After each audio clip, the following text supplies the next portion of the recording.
There we go. Okay, hello everyone. Thank you once again for joining us here on it's a beautiful Saturday afternoon here in Chicagoland. Um, I want to remind everyone that this figure, and I'll show her a little better, but the one I am doing, not the one they're doing, the one I'm doing, this one's going to be given away as a thank you for watching. So everybody that's watching, if you're you got to be a subscriber, subscribe, like. At the top of this page, you'll see it. There's a YouTube channel for the first one that we were doing for this. If you want a chance to win this, not on this video, but the one prior, and the link is up in the comment section. Go on there, hit like or put in there, I'm in. So everybody's name that's in that first video with that link that's up in the comment section right now, you need to go there, put I'm in, and your name will be put in for this little pretty gal right here.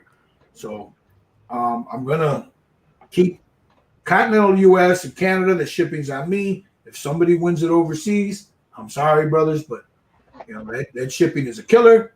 You pay the shipping. I'll supply the figure. You pay the shipping. So, all right. Let me switch my camera real quick. So what we're going to be doing, we're going to start first on the base. Now that's going to be a lot of dry brushing. So let me take this off of me real quick. We'll come over here. Let me switch my camera.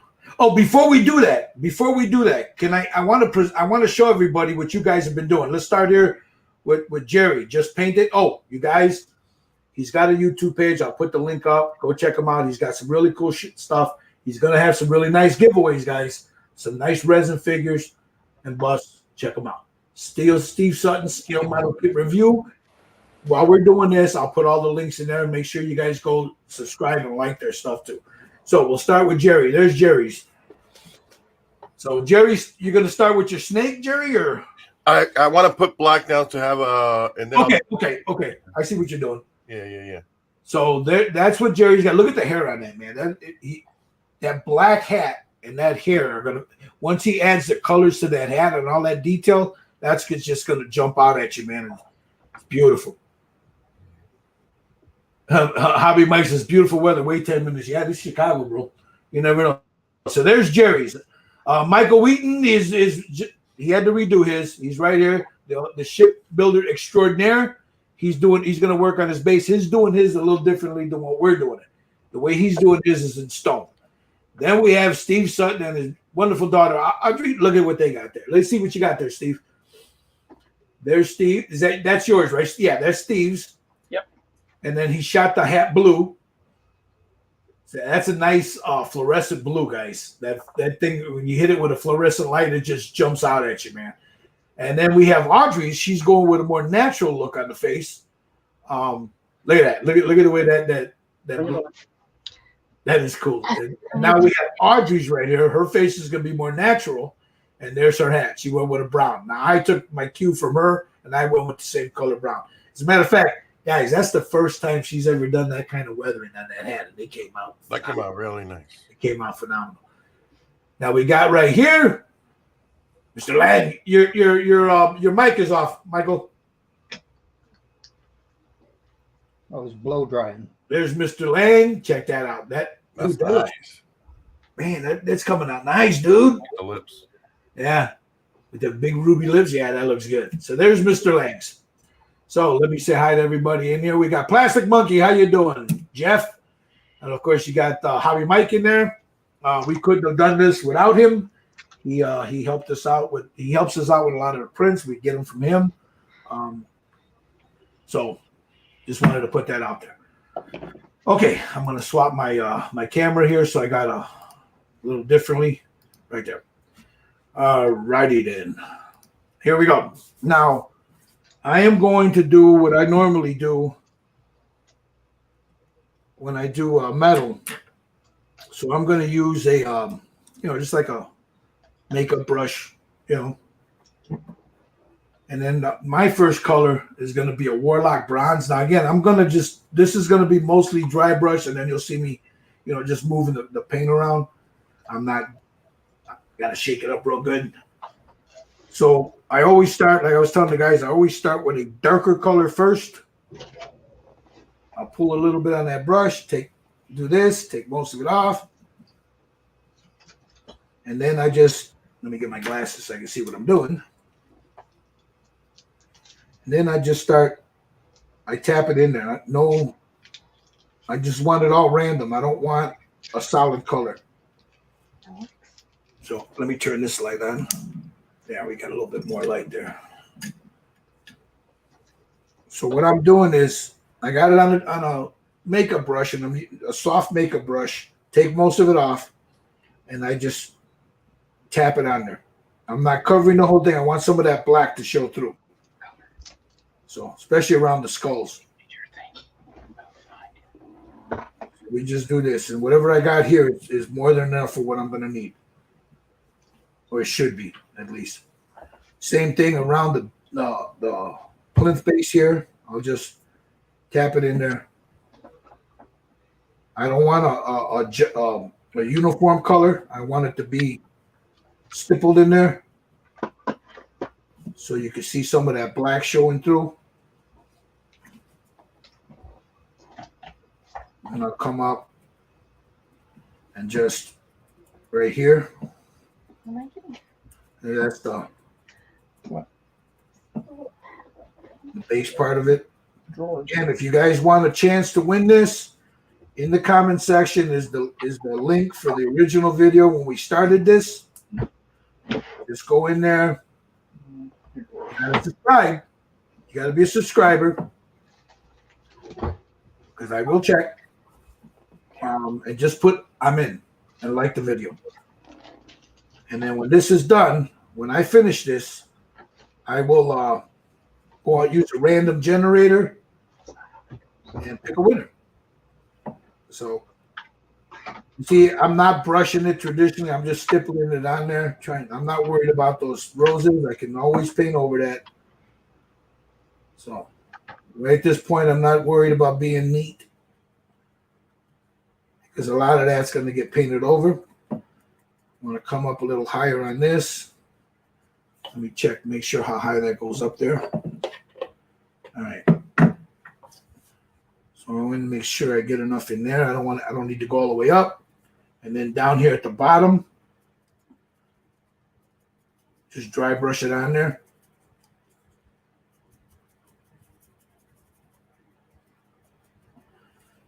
Making sure that those points that hold the skulls, I want to make sure that I get those high points.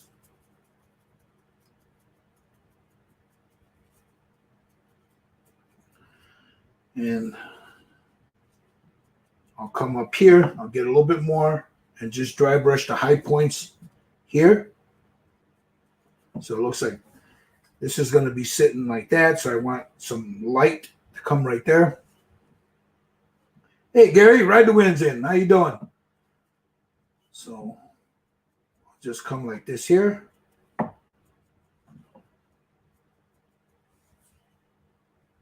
Make sure that right about here on those high points,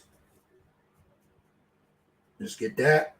And now I'll just, the whole thing just blend a little bit, just like that, just to smooth it all out. And that's my first color. Don't look like much right now, but we're getting there. Make sure I got most of that off the brush. I got a little puppy pad here because I'm a messy painter, so it's easier to do it this way, or to pull out the dry palette cardboard thing I got. So this is just easier to do it this way. Now my next color, guys, I'm going to be using Retributor Armor. You can use any gold you got. If it's an old gold, preferably you want an older gold color. You lay that down first. So I'll shake that up real good. Hold on, let me see what everybody's doing here.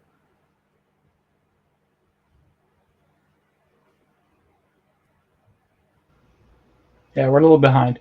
That's right. No. It's okay. I can slow down. How you doing there, Michael?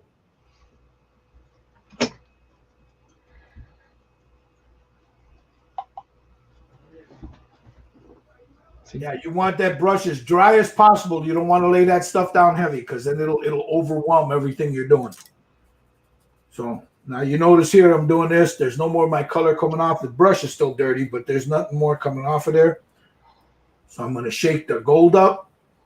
Now I'm going to put a couple of different colors on there. Use what you got. If you got anything equivalent to this, or you can do it any way you want that to look for you. So now here comes my gold. Most of it's off. And I'm going to start right here. I'm just going to come up. Just like that. See that?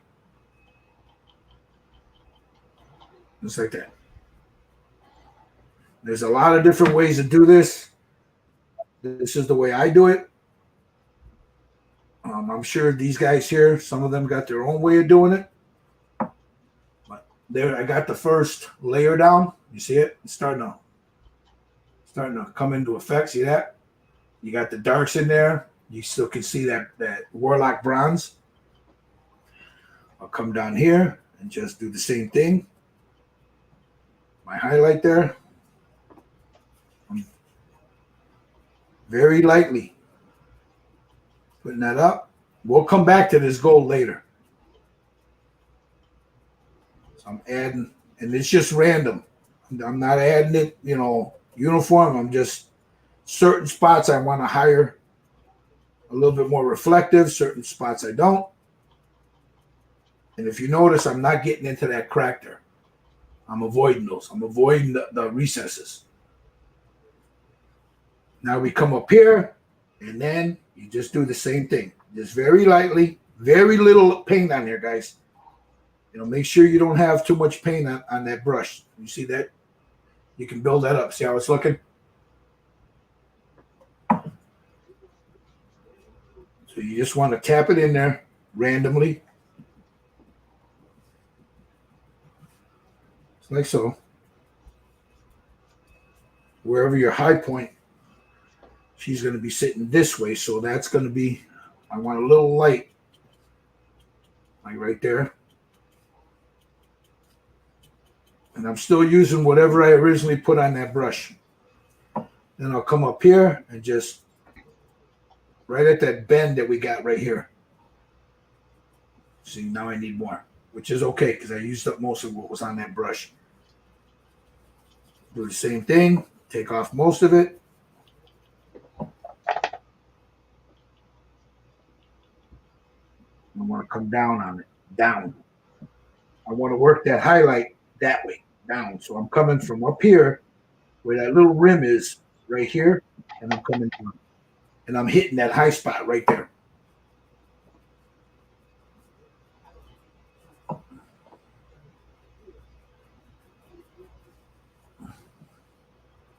Then I'll do this a little bit, very lightly, just on that high spot. And then I'll bring it down, whatever's left on that brush.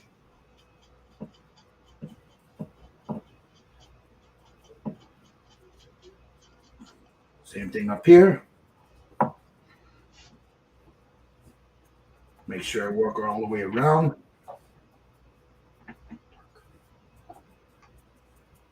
And then down in here.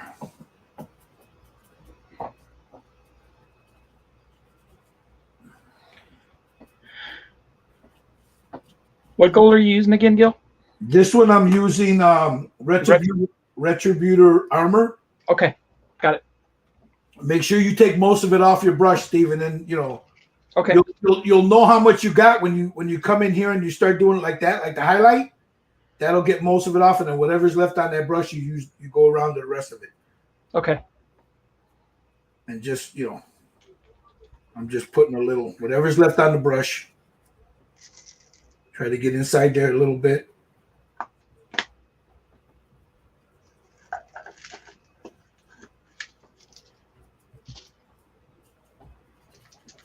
And then I'll work it around. And there's the second stage. So I'll wait till you guys catch up because then we'll get to the third stage.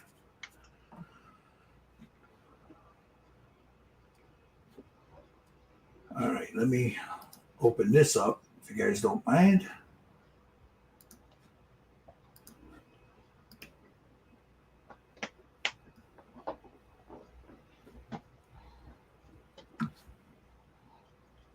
gotta see who's somebody commented on Facebook and I don't have it open there, so I don't know who did it.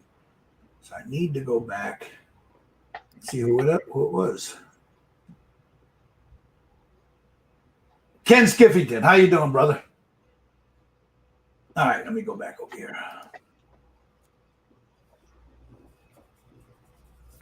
Now I'm not gonna put any water on this just yet because it'll ruin it. I won't be able to use this for what I'm using. So that was the Warlock Bronze and the Retributor Armor.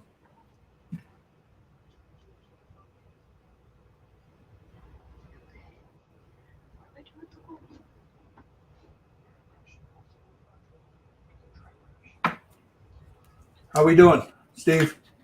How's it looking? I'm getting there. I'm starting with the gold. There you go. It was good. Mr. Lang, your mic is off. But yeah. Again, I was airbrushing. No, that's okay. What do you think? Yep. Okay.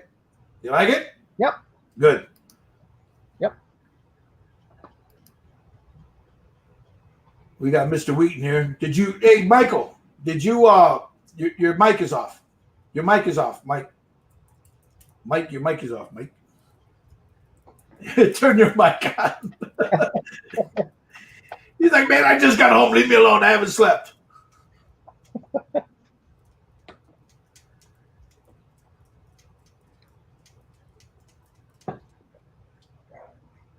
Oh, he's having trouble with his. Oh, we lost him again. Push the wrong button. Yep.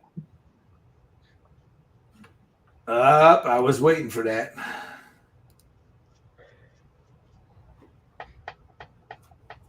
You got those damn troll bots showed up with their nonsense. Oh yeah. Yeah. You get them every now and then. I get them every now and then. You know those adult bullshit. I get them in all my videos, especially if you know what happens is once you put like say a TikTok short up, it goes everywhere. Yeah. So then you attract the wrong attention with those, you know. So, let's see what's Jerry doing. Oh, he's painting his steak. He's trying to get it because when he gets ready to do it, he don't want any of that color, so he's just touching up what he's done with that. Hey, Jerry, when he's done, I want to show you what this man can do with pigments, man. He's inspired me to try pigments. So when he's ready, when we get to that point, I want to show you what that man does with pigments.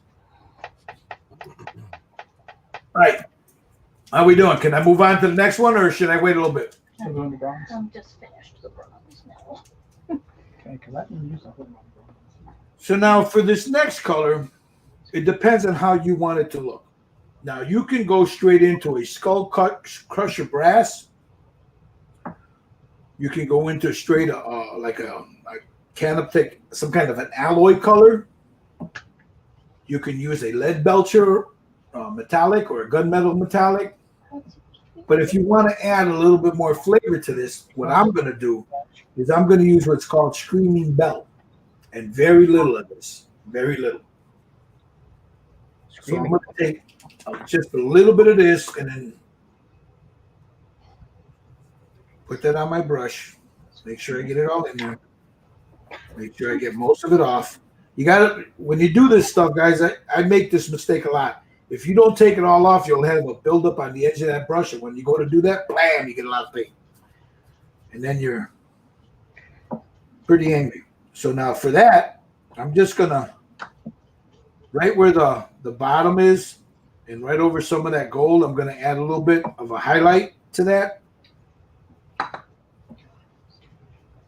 Just tap just a little bit. I don't want it to overwhelm everything. It's just going to add a little bit more of a metallic look to it on certain spots.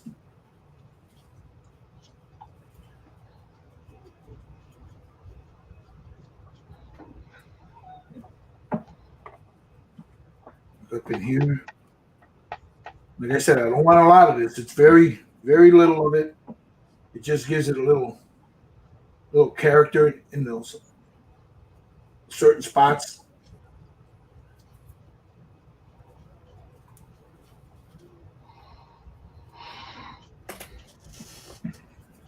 And I'm done with that.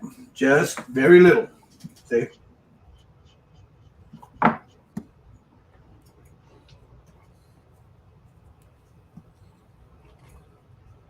Now, like I said, you could use either a skull crusher brass, or this alloy if you have it. I'm gonna use the alloy.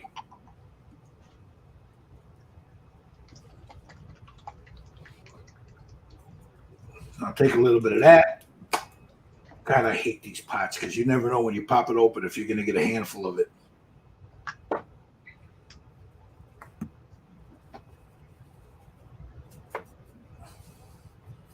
Take most of it off and just some high points first.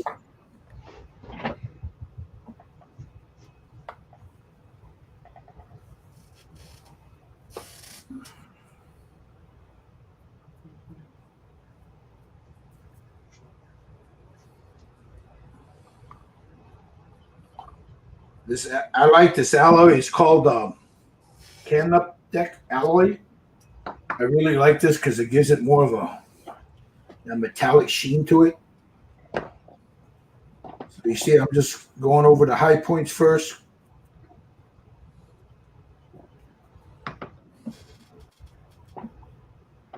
The skulls and all that will be painted later, so I'm not really worried about it. I'll do the same thing here, and I'm going to come down. But I'm not going to go all the way down. I'm just going only where that hump is, right here.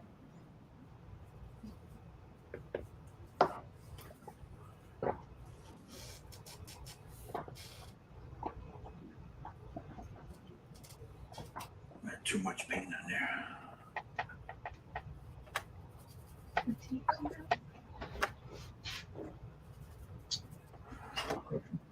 Just put a little bit on the brush.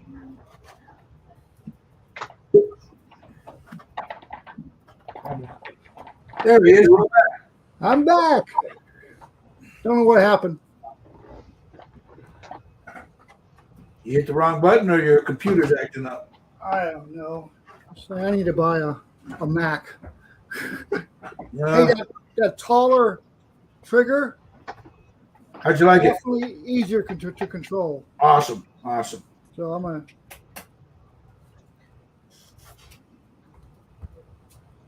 Very good. So now I'll take what's left on that brush and I do the same thing as stippling.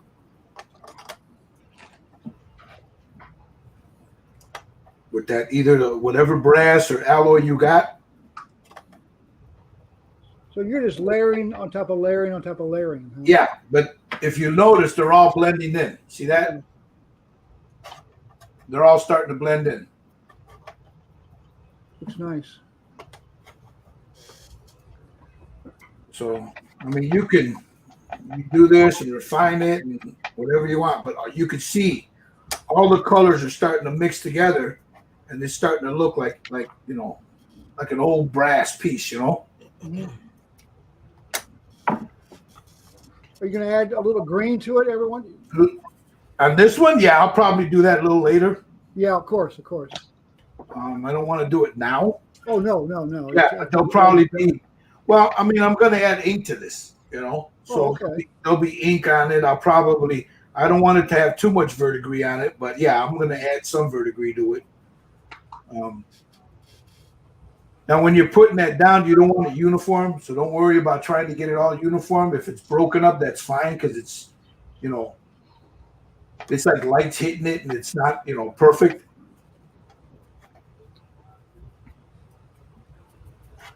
Settings. So there's that. Now I'm going to take, do I have it here? I don't, you know what? I don't even have it out.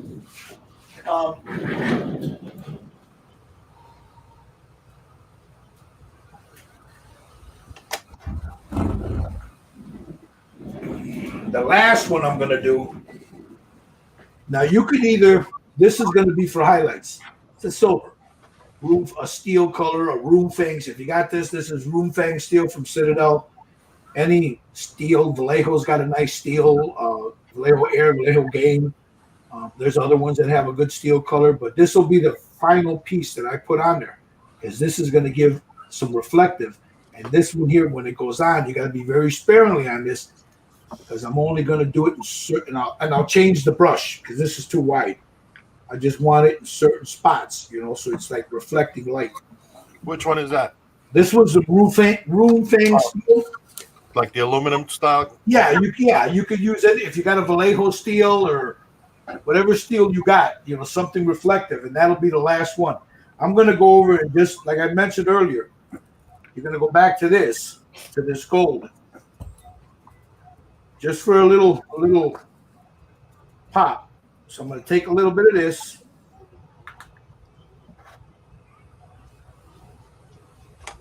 And just on this top one and barely on the bottom one. So I'm just coming up. You see how it's starting to, it makes it a little bit more reflective now? Just a little bit. I'm not covering the whole thing. I'm just giving it a little band there.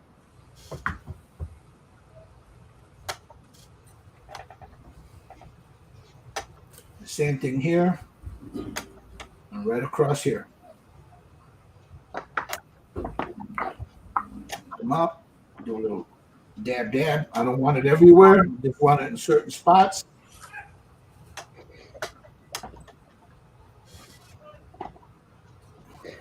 And that's it. That'll touch up and bring that nice metallic look back up. Clean the brush. Now I'm going to go with another one, a smaller or a cleaner one, I should say. So I'll get a second dry brush that's clean, that's got nothing on it. And it's a little smaller.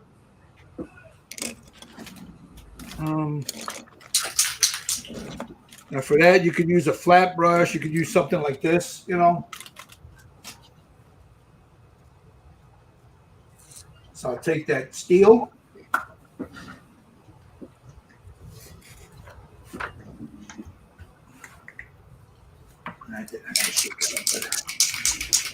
Oops, sorry.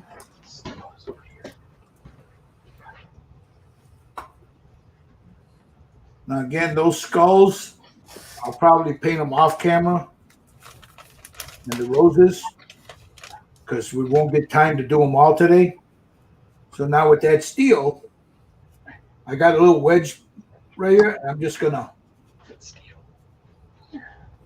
Let's see, that's not even.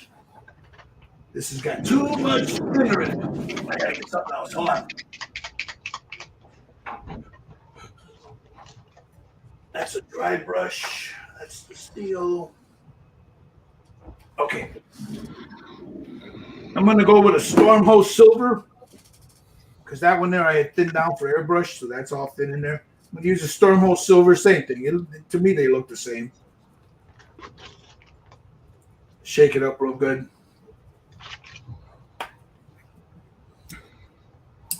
This brush is not doing good for me, so I'm gonna grab maybe this one right here. It's an old Citadel dry brush. Get a little bit on that. Yeah, that's better, much better.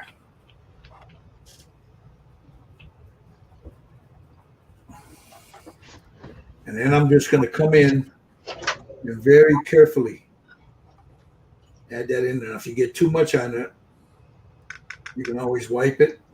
But just on the edge there. I don't mind if a little bit comes over the top.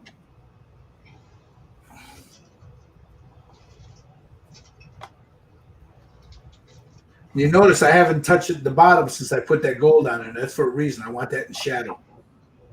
So add some of that silver just on the edge there. Very gently putting that on there.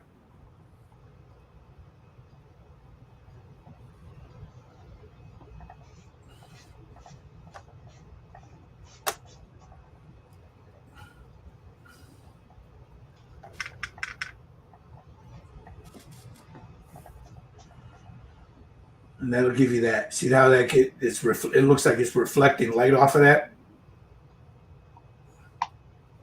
And then I'll take these little pieces here and I'll do the same thing. I'll use my big brush here for that.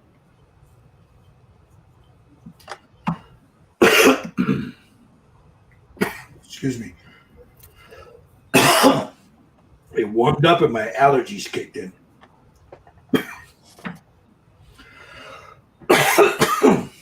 It's 78 today here. Yeah, it's nice out here. It's gorgeous out here. But when I get a real bad, my allergies kick in real bad right around spring and fall. Never fails. All right, now I'm going to do these high points here. And I'm just gently, just a little bit. I don't want a lot on there. And I'm going to come down. Very little. Because it really lightens it. Just like that. I want it. Looks like it's reflecting a little light there. Oh, yeah. See that? I don't know if you can see that. See how it's like reflected a little light?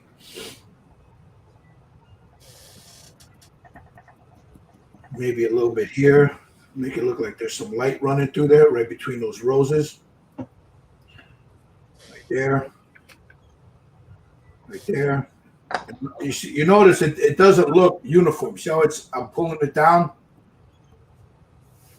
So I'm not worried about it being all beautiful and uniform.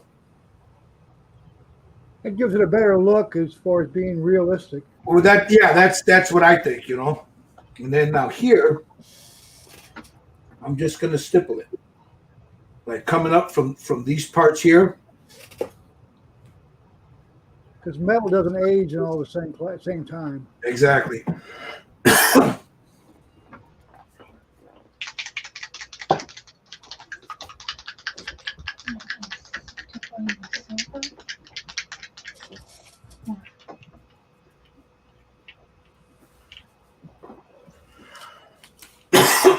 Excuse me. God damn.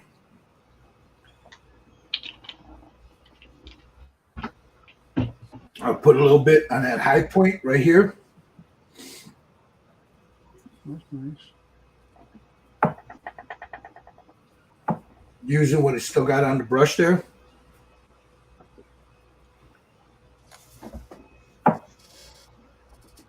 And then a little bit right in here. Just a little scotch there. Try to catch that high point there.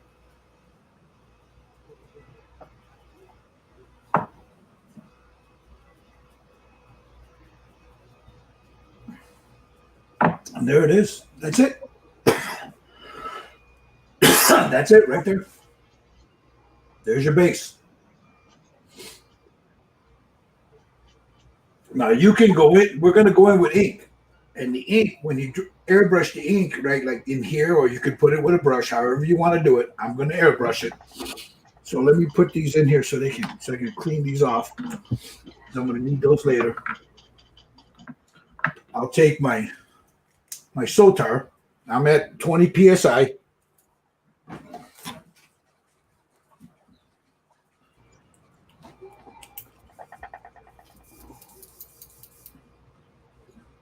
And I'm going to use the transparent burnt umber, Liquitex.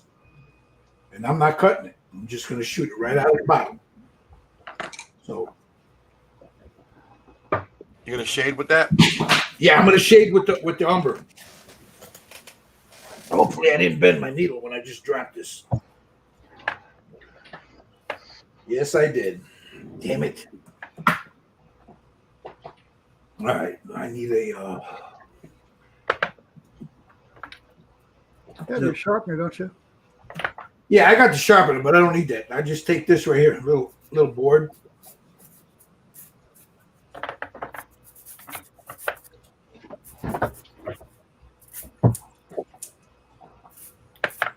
Knock that bend right out of it.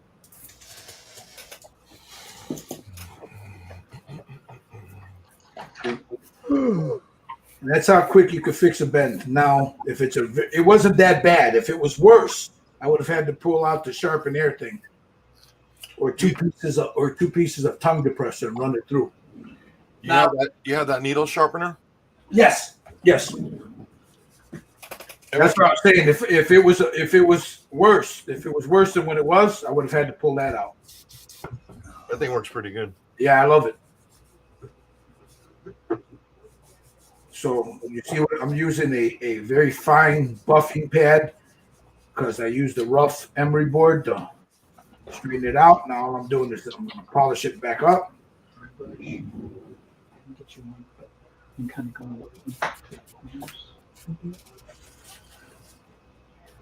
And I got a little polishing stick here. This is from UMP, so I'll take the blue end. Make sure that I've got it smooth. It's not catching on anything. Yep. So the blue end first, and then I'll come over to the right end and buff it. And there you go. I just fixed the needle. So,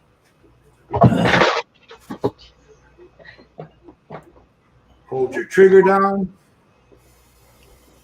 Slide your needle back in. I guess Carly Simon's sisters both died one day apart. Really? Yeah, they had cancer. Yeah. Hey, Garfield, how you doing, brother? He says, seen your video on the sharpen air, and it convinced me to get it. I'll tell you what, it saved me a lot of money and a lot of time, because usually you do it with an emery board, or like I said, 2 pieces of you get like a tongue depressor or balsa wood, and you run it through there while you're turning it to help get it out of there, or what you just saw me do with something like that. Or if it's really bad, you pull out the sharpen air and run it through there and get it nice and clean, or nice and straight. All right, I'm at 20 psi, guys. I just put a 1, 2, 3 drops in there. I don't need any more than that. I can always darken it and lighten it later. Okay. Make sure the needle is in there.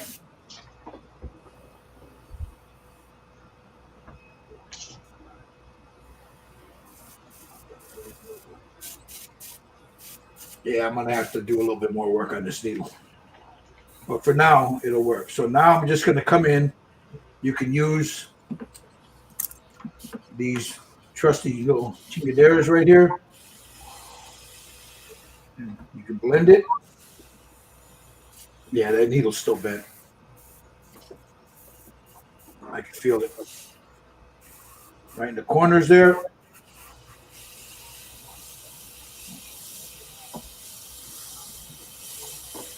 So I'm aging, so it's not looking like brand new steel.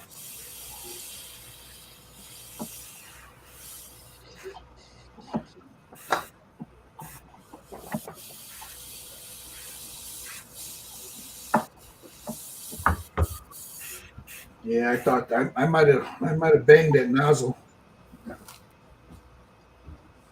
I mean the needle. Yeah, I think I banged that nozzle when I dropped it. So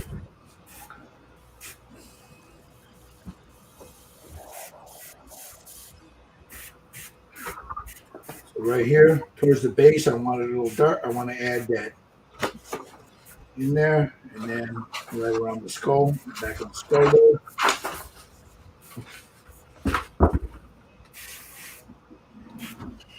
Sorry, guys, I gotta fix this needle. It's irking me. So It's okay. Let's catch up. I mean, I got to pull out the heavy stuff now because it's not working for me here.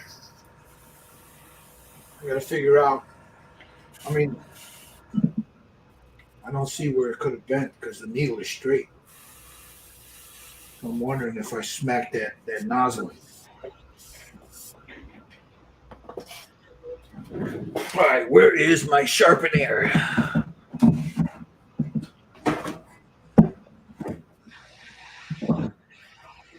Oh, where is it? While you guys are doing that, give me a chance to go through my junk here and find my sharpener. All right. Oh, I know where it is. It's in this mess here. All right. Let me put this airbrush down.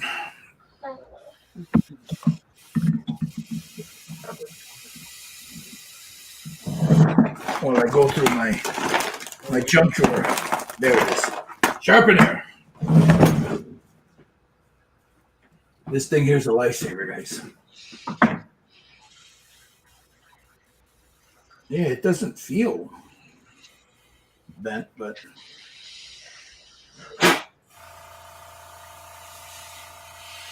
yeah, there's nothing catching on it. So I'm wondering if I jammed that nozzle when it dropped.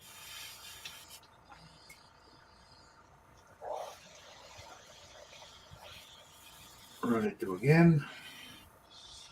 Maybe all it did was push the needle in. Yeah.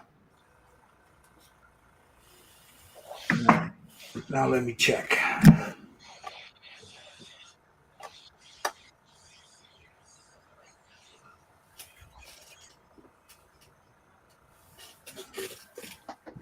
Yeah, that feels better.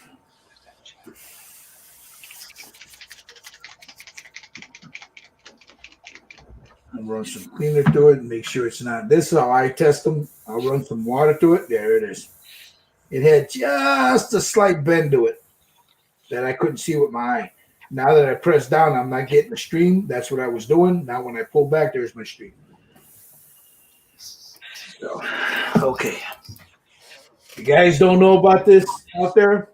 This is called, it's a tool called Sharpen Air. Sharpen Air, I believe it's sharpenair.com. If you want an airbrush and you do airbrushing, this thing here will save your bones, man. I'm telling you. I don't know how many needles I've run through it. All right. Let's get this ink back in there.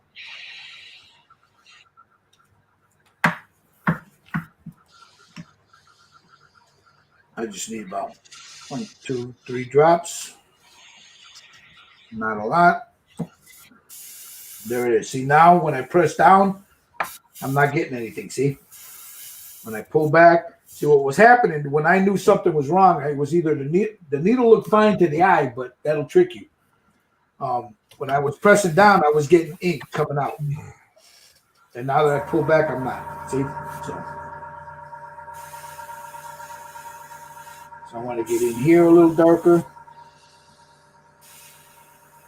There. Again, I'm not worried about what's happening to the skulls because I'm going to paint those bone color. So I'll probably paint them with a gray and then go in with the bone color or a Steiner Res white.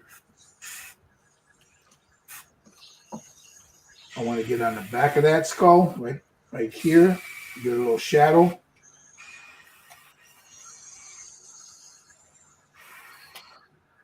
Not a lot, just a little.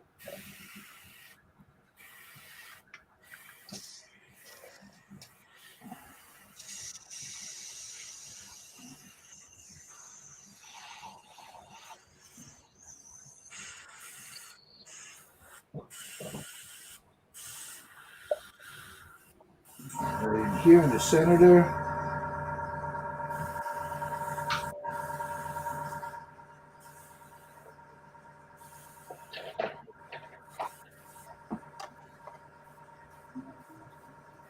Then I'll step back and I'll just miss the whole thing.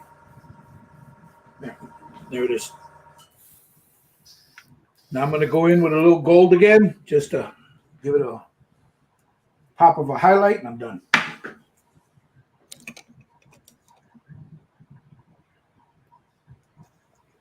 All right.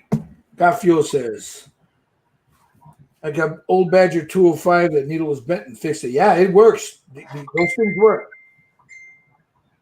Ryan DeWin says, never seen that tool before. It looks well worth it. I run a custom micron and worry about dropping my HPCS as a more protective nozzle. Yeah, I have them. Also, that micron, I'm really afraid of messing with that thing because you never know. And those needles are not cheap. So I think the last time I bought a needle, I couldn't just buy the needle. I had to buy the whole damn thing, the nozzle and all that. And there's like 60, 70 bucks, I think it was. That was a few years ago. That's the last time I used mine. But if I were to use my micron, I only run inks to it. Same thing with my hardened steam back. I only run inks to that. All right. I just wanted to clean that off. I'll run. Steve had to go and reset his router. Okay.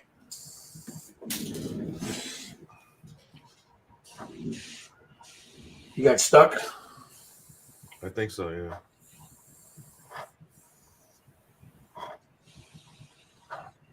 So I just pull the needle, wipe it down, do one more back flush because I'm not going to use the airbrush anymore today. And just run everything through it. Again, that's how I know that my needle is straight. I'm not getting anything on my hand. Go back, it comes out. This way, nothing. Go back, comes out, nothing. So that fixed that needle real good. Now these, let's see, what is it? Like your 105, right? It's got those prongs on the front. I cut mine off. These are, for me, it's a pain in the ass. But it also, you can also damage that needle. Okay, so now you could, if you've gotten this far, I'll wait till Steve pops in and I'll see this. You can leave it that way. Because once you put a satin coat over that or a gloss coat, whatever you want, that metal will pop through real good.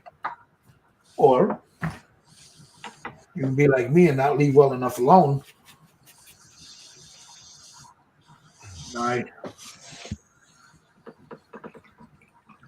Let me clean this off a little bit.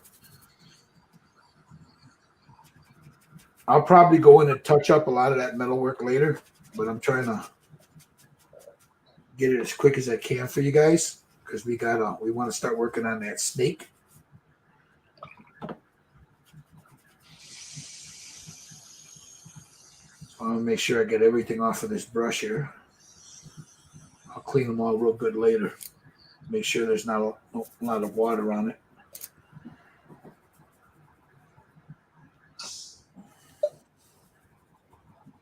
Go back to my alloy, whatever alloy you're using.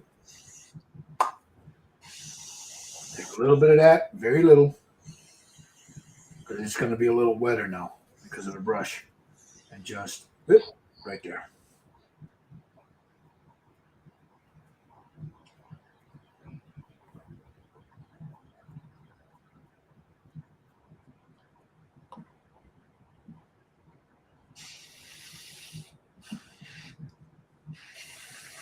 I'm just going over some of the highlights. Excuse me. Right where I put that ink down. And I just want to pop up a little bit of those highlights where that ink is at.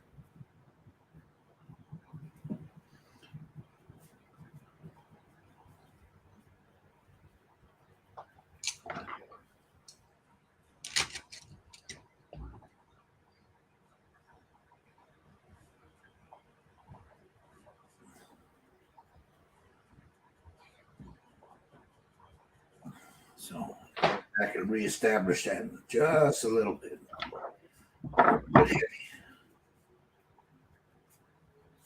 Okay, there it is. And I'll leave it like this. And there it is, right there. See it? There he is. So now I'll go back later on. But that's basically what you do. Now you can go back and then you can add more shadow with a smaller brush and then lay in there with you get a liner brush and you can add your I don't know, your Agras Earth Shade or whatever you're using. You can add it in here, down in here, make it darker, make it lighter, add the greens to it. You could add a little blue to this if you want, and that's probably what I'll do later. But yeah. There it is. Looks like metal. So there is the base. And while you guys are catching up, I'm going to clean these brushes off. I use my Jesus juice. Now, guys, I want to show you guys what I've been adding. Those of you guys that use my Jesus juice or my concoction or the concoction, the one I make. It's not mine. I learned how to use it back in the 80s. Anyway, see this? You can get this at Home Depot. You can get this at Menards. You can get it at Walmart. It's called Crud Cutter. Now you want the original Crud Cutter with the red label. I take one of these and I put about half of this, or maybe a full one, 500 milligrams. I fill this thing up to about maybe 30 mil, 25 mil, and I pour that in my Jesus juice. This will not hurt your airbrush. This is a great, if you don't like all those ammonia, and add a little bit of this to your Jesus juice, and this right here will help clean out all that crap out of your airbrush. So that's what I've been using. I got to make an updated video because I got like 3 different formulas I make, but my everyday formula is this stuff right here, Quick Cutter. I add it to this, to 500 mils of this. I'll add that 30 mils to this. Boom. Works great. That's what I got in here right now. So that's what I'm going to clean my brush with. Takes it right off. Look at that. It's a great cleaner. And then I'll rinse these brushes off, of course, later. But you see all that metal coming out of there, see? And I was washing these in water. Cleans your brushes off real nice.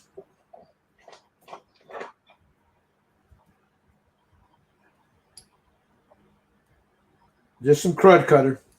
That's all it is.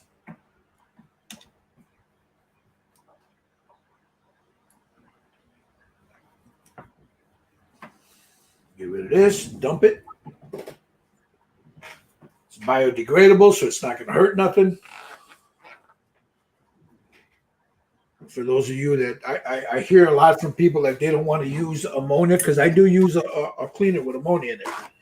But some people don't want to use ammonia. If you don't want to use ammonia, add a little bit of this Crud Cutter to it, 30 mil to a 500 mil bottle, you're good to go. Or as much as you want. It's up to you. Now I'm going to rinse them off.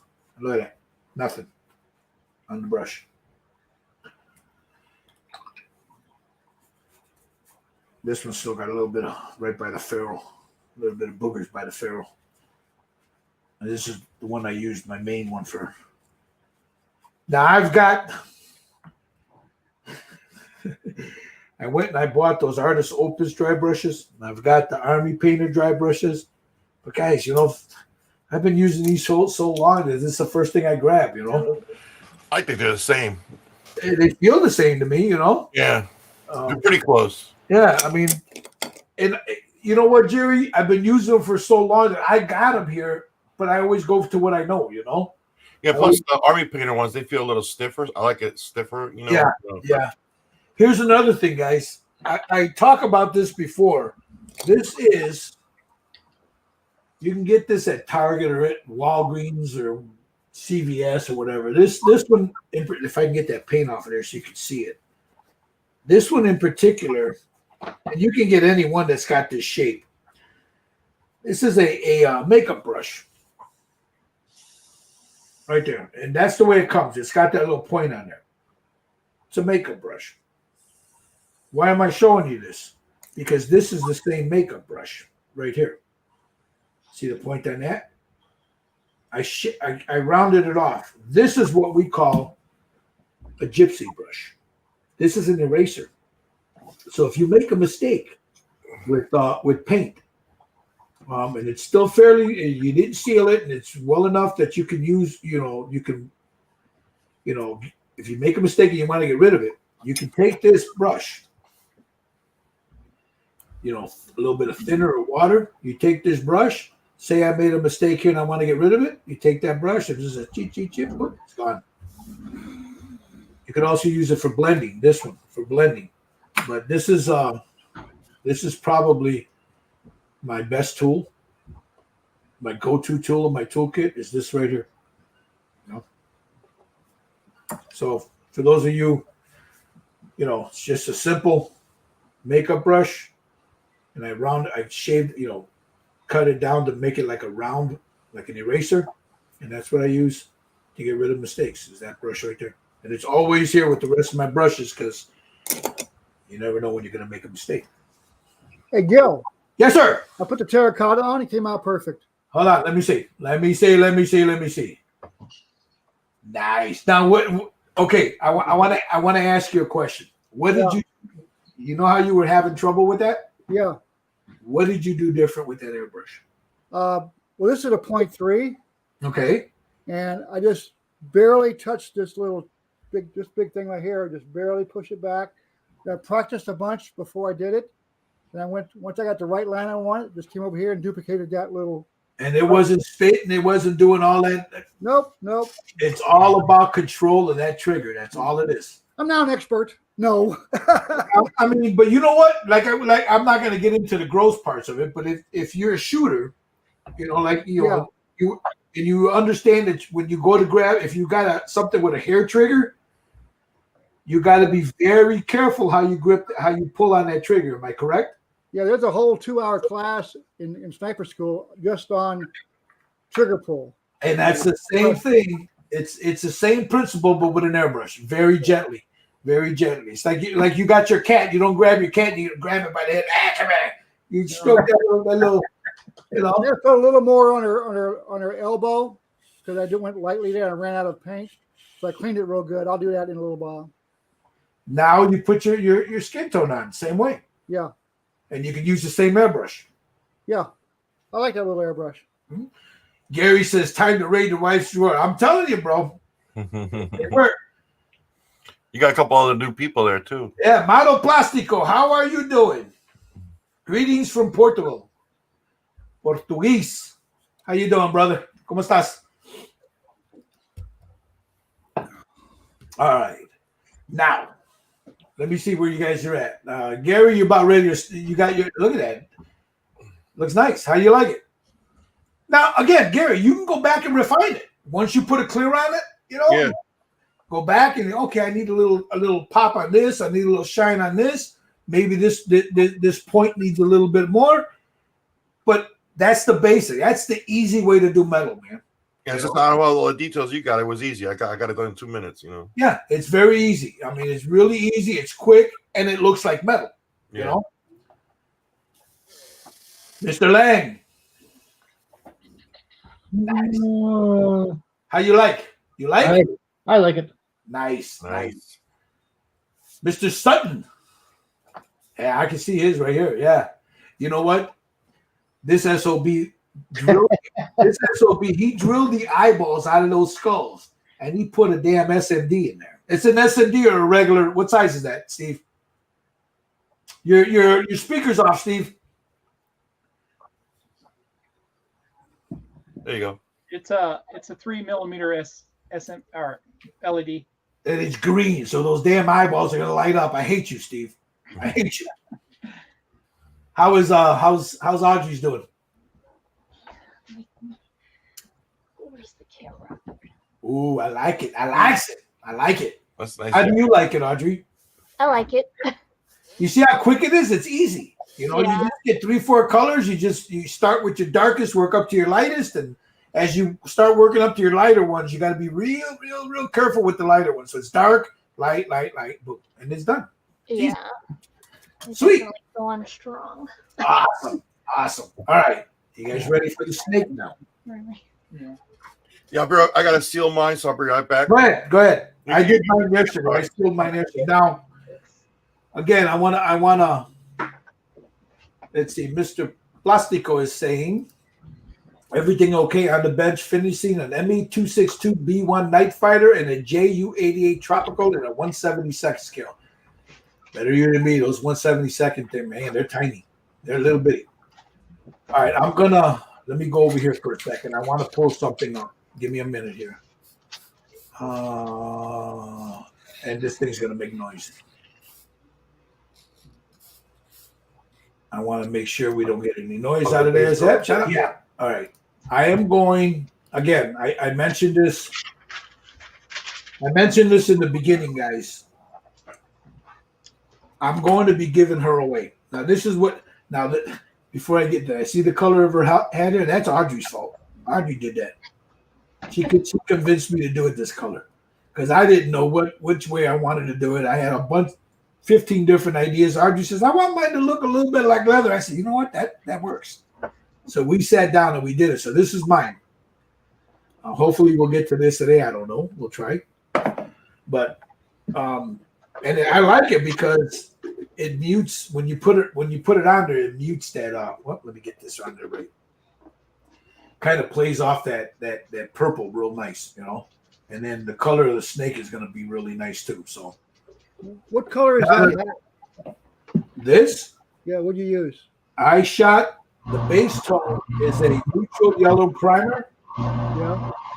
And then I lathered it on there and just kept stippling it, taking off, putting on, taking off, putting on. And that's how I get this effect. Now, what color was that? You got garbled the last part. I'm sorry.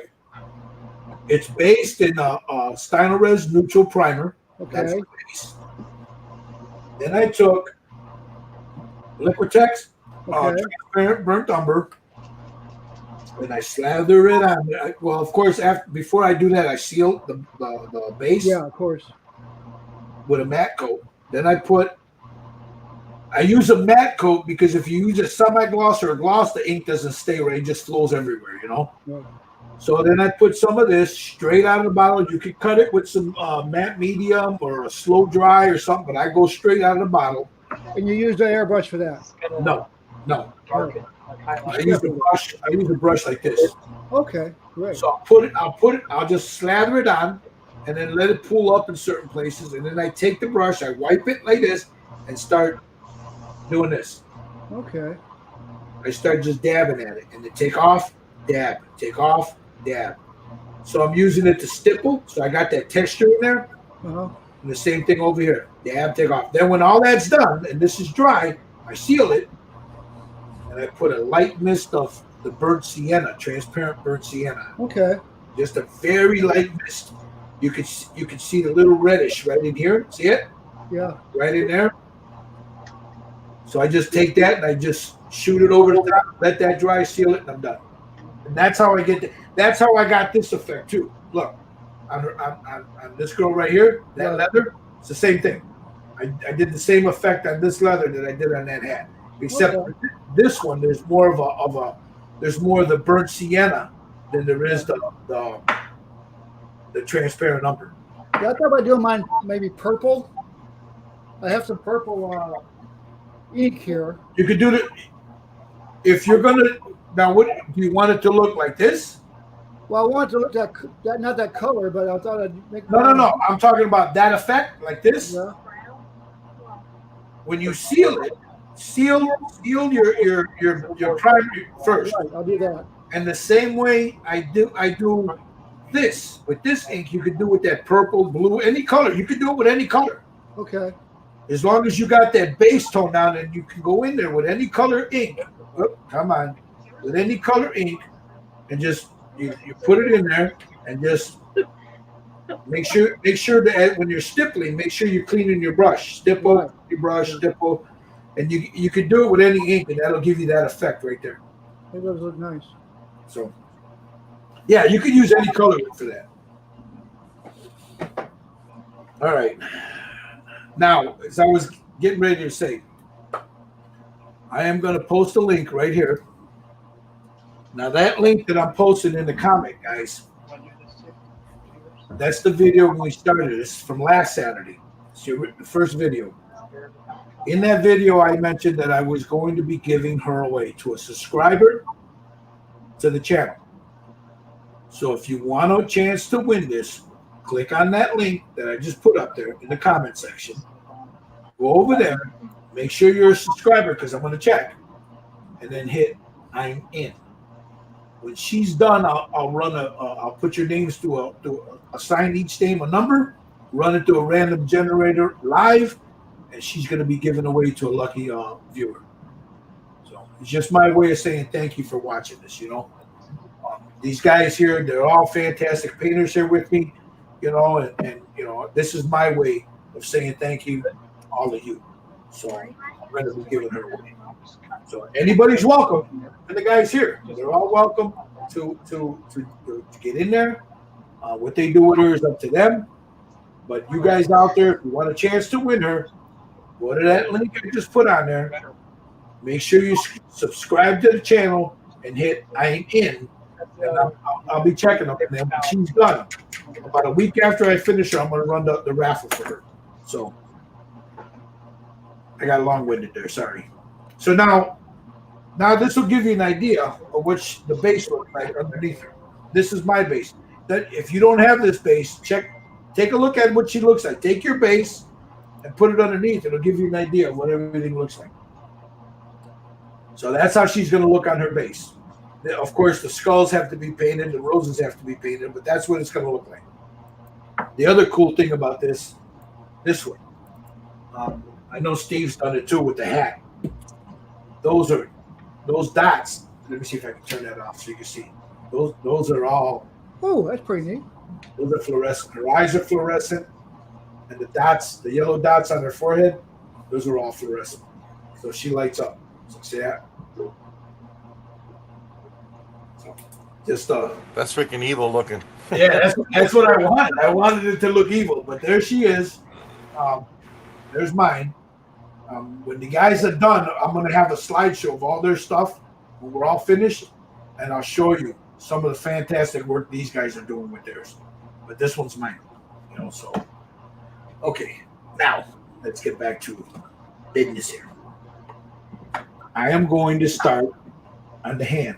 Now, of course, I don't have this glued on there, and the reason I didn't glue it on there, it's easier to paint this with it off than it is with it on. It was easier to paint the hand. Here comes that damn private sex video thing again. I keep blocking it, and they keep getting in. Okay. So I'm going to start with this. I'm going to base this with this neutral yellow primer. And I'll probably end up using inks for the Diamondback, and all that. Or I got some browns here. But I'm going to do mine like a rattlesnake. I was going to do it as a coral snake, but this rattle right here just keeps jumping out at me. So, all right. There we go. I'm going to grab some of this neutral primer. And I'm going to start on the snake. I'm just going to prime it real quick. Let it dry for a couple of minutes. Hit it with a matte coat, and I'll go in and do the rest. Hey, Josh.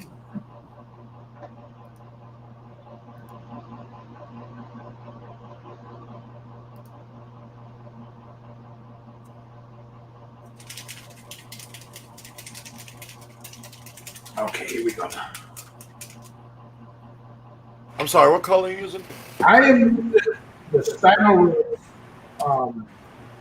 neutral yellow primer for the base because I'm going with a Diamondback, rattlesnake. So whatever color you're going to do your snake, you want to this is going to be my primary color. This is going to be the primary color for it.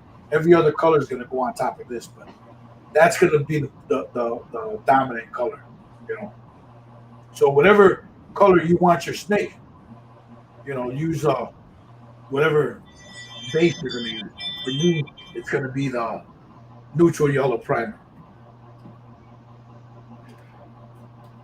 Damn it, this light's starting to die on me. I'm going to have to get a new one. All right, let me get a brush here. Now I'm going to start off with a thin one. These two brushes I'm going to use, but for this guy, I don't want nothing heavy. All right, I want to go against this way.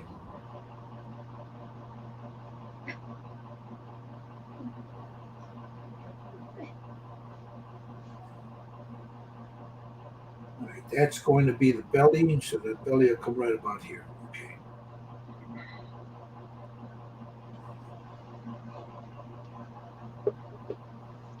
And it'll be better if I dry brush that. Oh well, I'll just run some ink on it.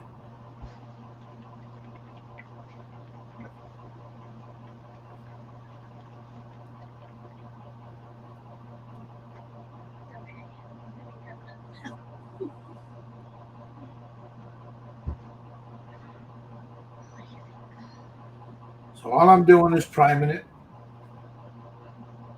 getting the basic color out down.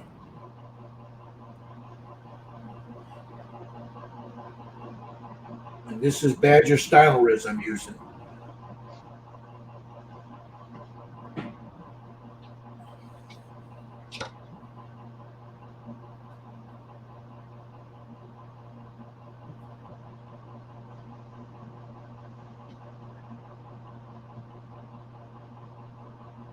I just want to be real careful not to get it on her hand, because I don't want to have to demonstrate the use of that gypsy brush just yet.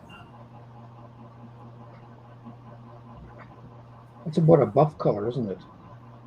Yeah, almost. Yeah. As a matter of fact, yeah, it's you could use it as buff. Yeah.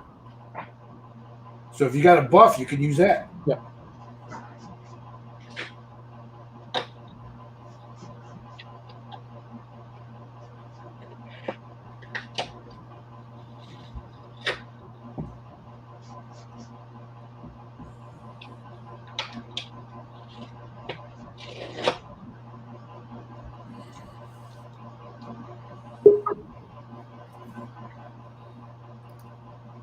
There's Tommy. Morning, guys. How you doing, Tommy? It's going all right, I guess, for a work day. How But y'all it's Saturday. doing? It don't matter no more. Not for the next couple of months. Every day's a work day. We're just showing the peeps here on YouTube what we're doing.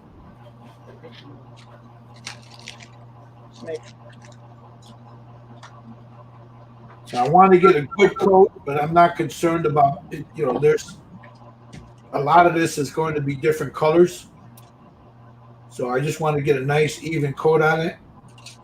I'm not worried about it being a 100% beautiful coat, but I want it good enough that it'll cover everything. Because there'll be browns, there'll be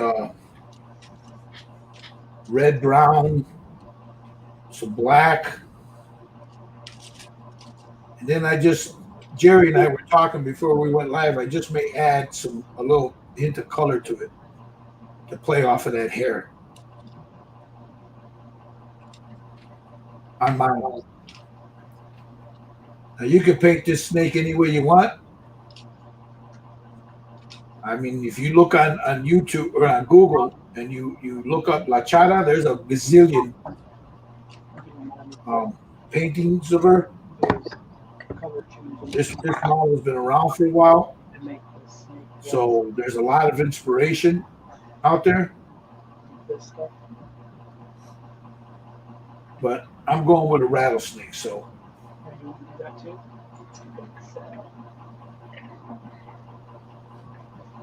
Did you clean that blue?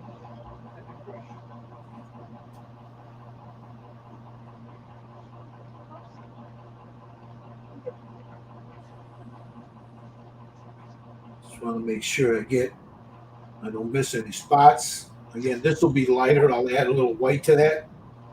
But that's the belly. And then it comes over, and about right there is where it starts to turn. There's not a lot of belly showing on this snake. It wasn't sculpted that way. It's got scales all the way around, so you gotta take a little artistic, license when you're putting the belly on there. Where do you want it? How far up you want it? How much of the belly you want shown? The snake. So.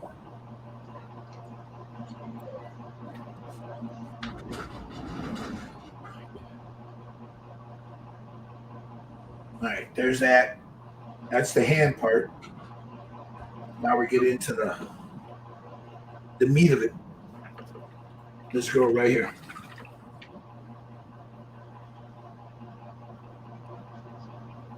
Yeah, that'll work. Just like this. Just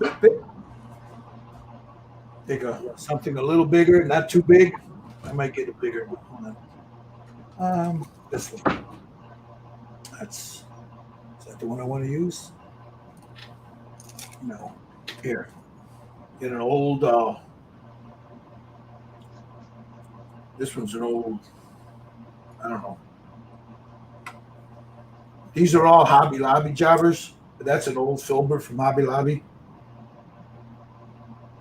Get some of that on here and just lay her basic skin the color down.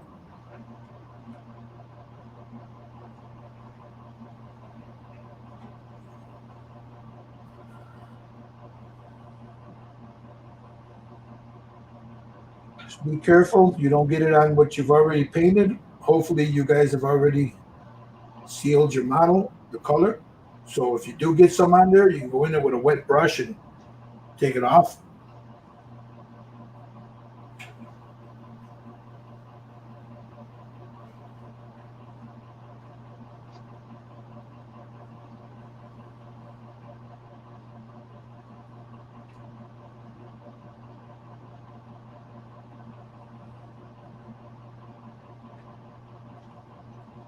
And be real careful I don't get it everywhere. Especially in here. So I'll come in with a different brush. Maybe I can get in there without touching that white. So it's just a clear gloss. There we go. Trying to be real careful I don't hit that white paint.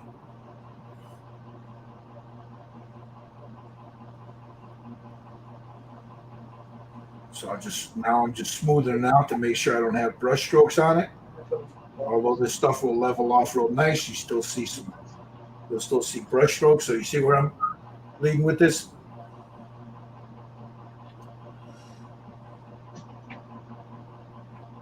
So I want to get the top here because I'll give that a second to dry and I'll be able to handle it without it, Stylo Res dries good. If not, you can always use a blow dryer. So I want to get the top end first because that's a lot to prime.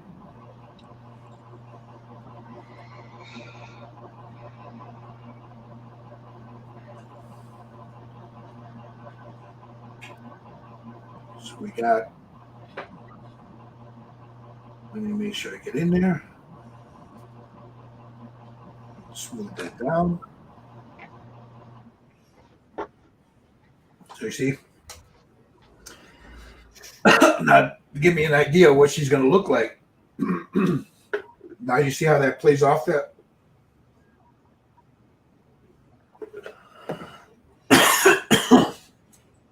There'll be washes and stuff on her also. So,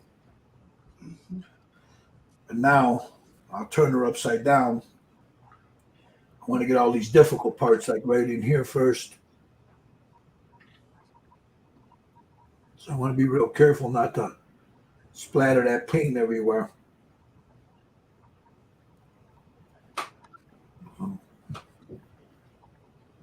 Just laying it down.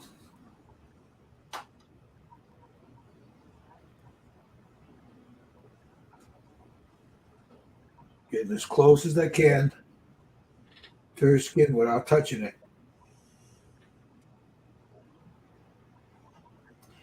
And I made sure I didn't drink a lot of coffee today.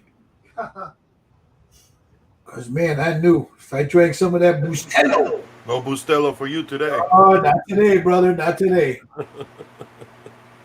Tommy. There's Tommy. There's Tommy.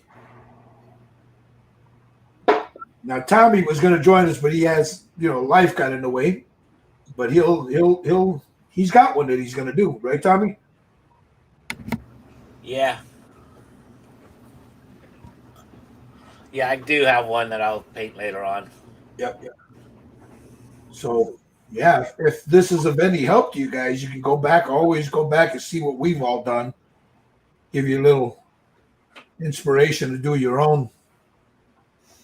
Yeah, that's what I plan on doing. I plan on watching him and then before I paint mine. Now you see I'm going over it as it dries just to make sure I don't have some rough spots. I'll get in. I'm not confident enough that I didn't drink enough coffee to get in there with this big ass brush, so I'll get this little one. And just come in here by around.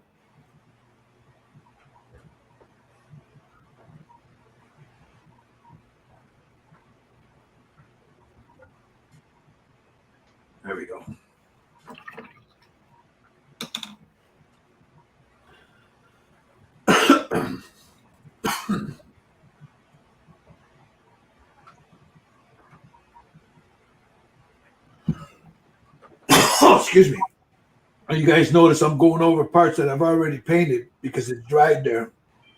And I can see where it needs a little bit more on there. So, Well, you boys have fun. It's my break's over. We'll talk. all right, brother. All right, Tommy. Shit, no. He said the break's over, man. So, He works for a slave driver. yeah, he does. Isn't his daughter? Well, his daughter's the chief operating officer, I think. And Yeah. his wife is the primary. What is she? The owner, the boss. Yeah. He's self-employed. So yeah.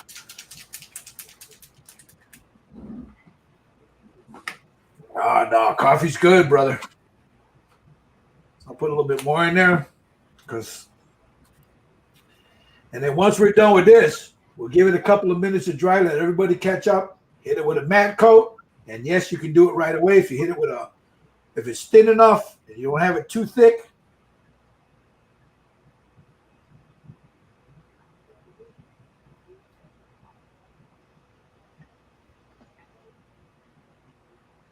So I just want to make sure. See, it's already drying. I could touch it, but I'll hit it with a blow dryer just to be sure, just to speed it up.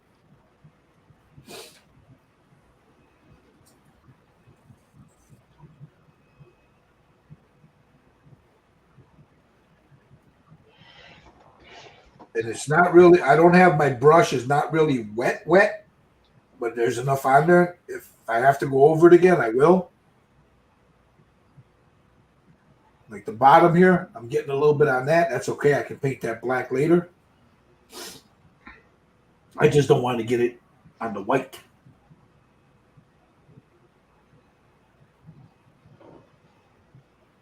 So I got to be real careful around that. And this is a size, I don't know, 3.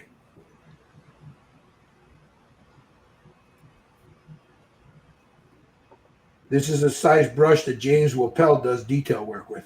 I know, right? All right, got it there.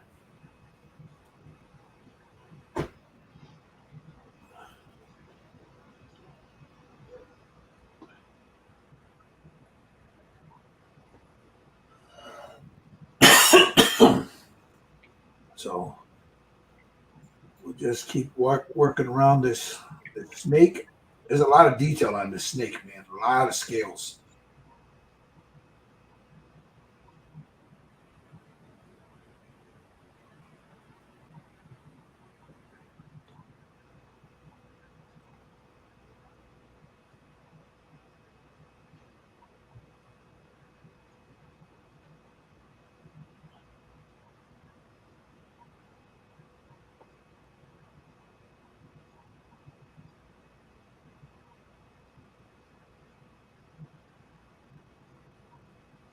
Right, there's that.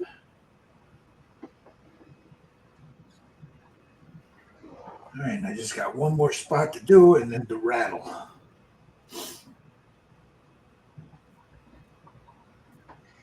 Yeah, see, now we're getting into the tricky part. So I'm getting paint on my glove, and I don't want to touch her head.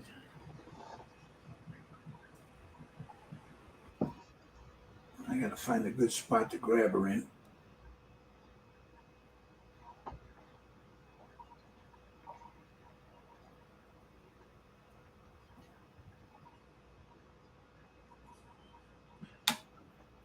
Grab my little brush.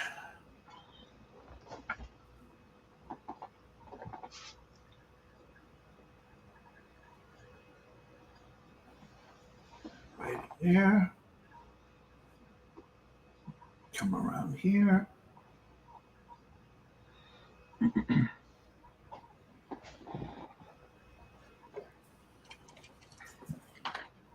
Spin her around. Right in here. This is where I was worried about. right in this spot right there.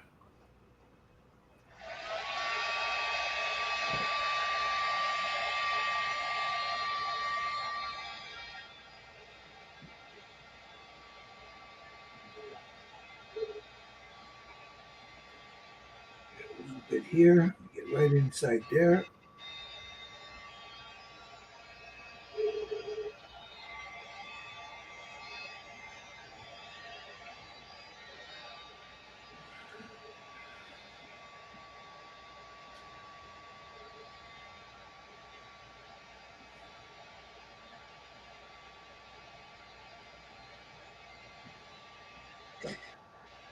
And we're almost done with the base coat.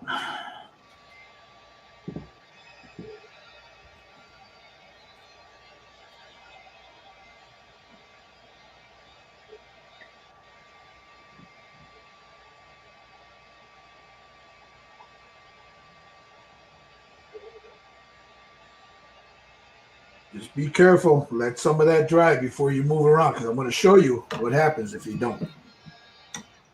Take this glove off because I got paint on this glove. Earlier, I was talking about this brush right here. When I turned her around, that glove had I had a little on my glove, and it got on her hair there. So I get a little water. Use my gypsy brush. Now this has been sealed, so that's why it's coming off real easy.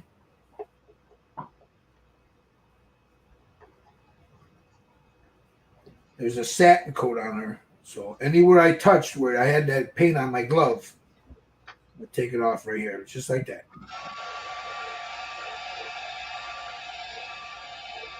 That's why these things are invaluable, man. At least for me, they are. See back here? You see it on her hair there? So there's a little bit more there. So I'm going to take some of my airbrush cleaner.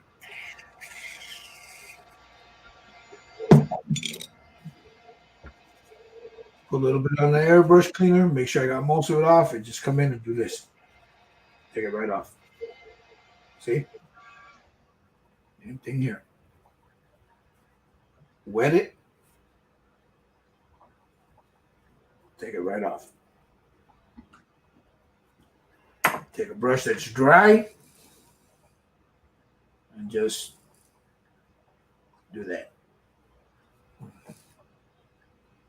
Old makeup brushes, guys.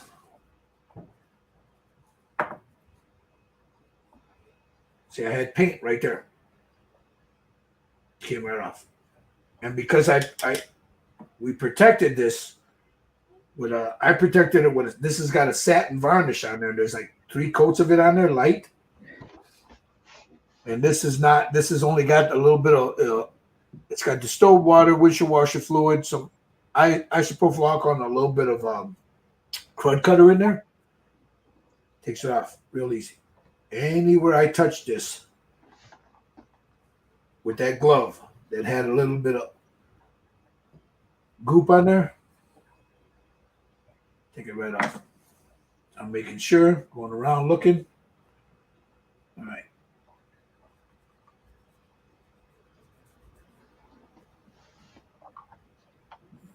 So just a little trick if you guys are, Pour it back in here. All right, grab my little brush again. Let's get this rattle.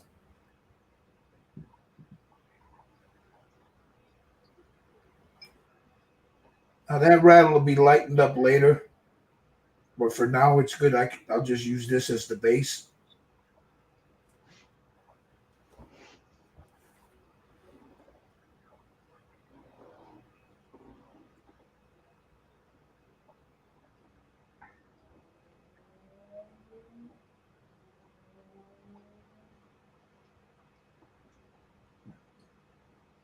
Cool. Make sure I got it as smooth as possible everywhere. Now I'm going to be a little bit more targeted here in just spots that I see They need a little brush up. I'll put a little bit in there.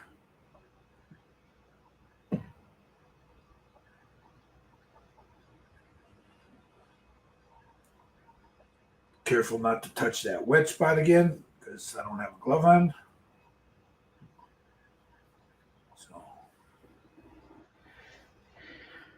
I'll make sure that the paint is uniform all the way around.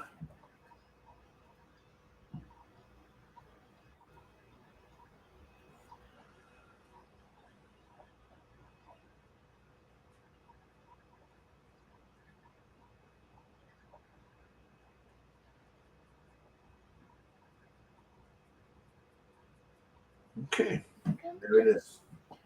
So there's the initial color of the snake. Let me get it over here so you guys can. There's the initial color. Let me clean out this because I'm going to need this again. So I'll get that paint out of there. Put a little bit of that cleaner in there. Let it sit a second.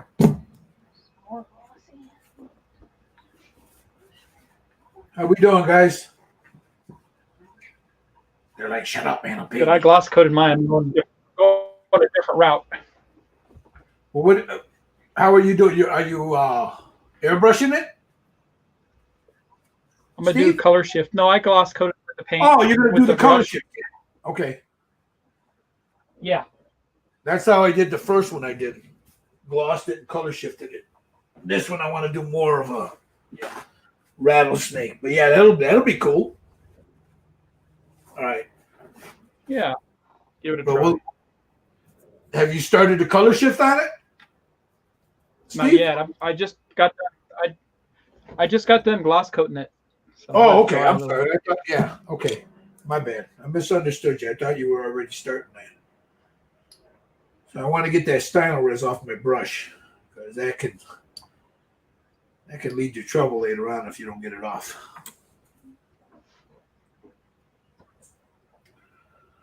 So, like I said, you can paint these, man, any color you want, man. Real, I'm like I said, I'm gonna paint it a traditional snake, but I'm gonna go in and add color to it.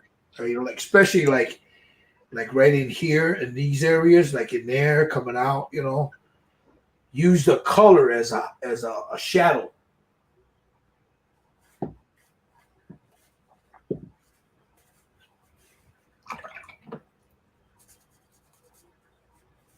Hey, Hugh. All right.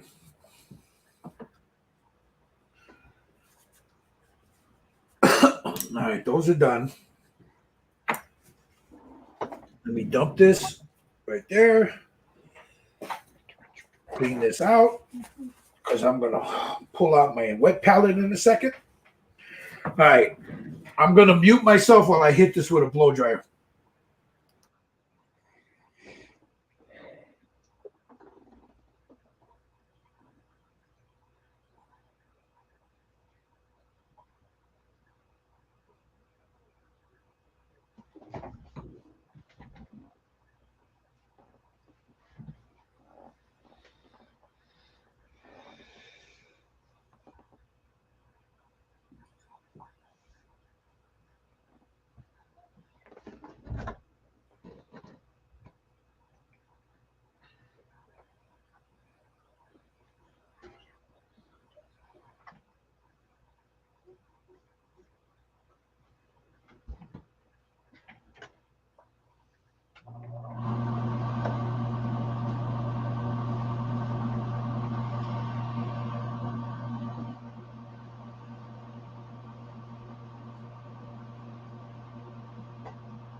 says that. They're seeing it. Oh, from the face.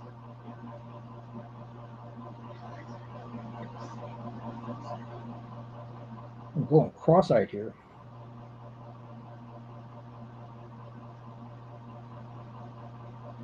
They can even see it too. Was that Michael? I'm going cross-eyed here. Yeah, there's a lot of detail on that thing in there. Yeah. And I got a couple of spots here that I missed. I need to touch up.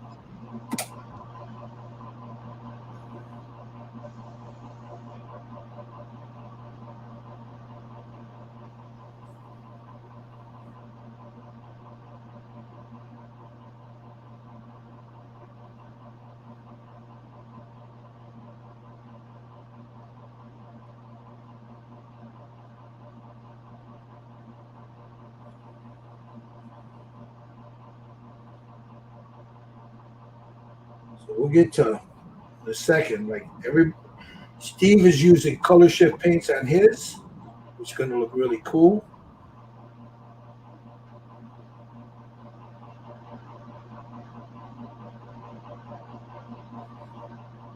I'm going for a more traditional rattlesnake look, which is probably you're gonna hear a lot of backgammon shit from me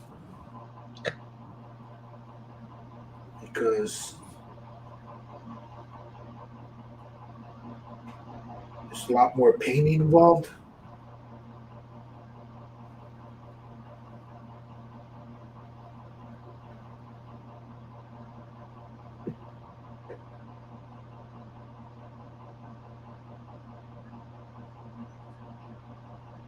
So I'm gonna do this, and then I'm gonna get this rattle.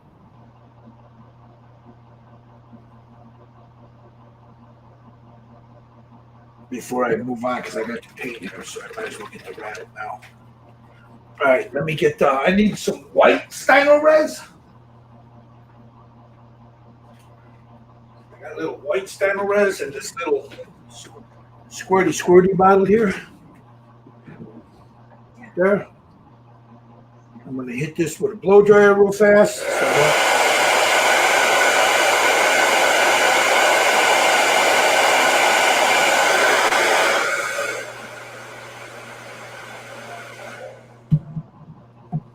Take a little bit of this white Steino res.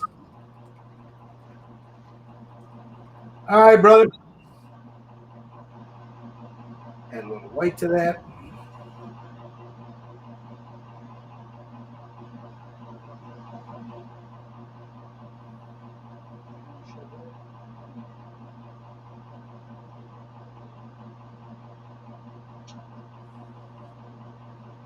Just a little bit more. Right there.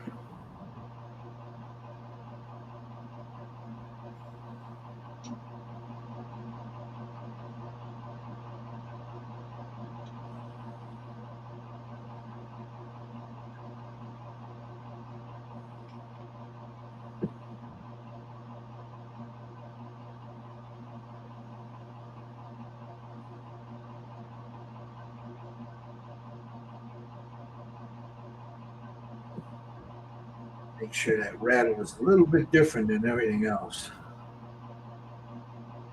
Should be a little lighter.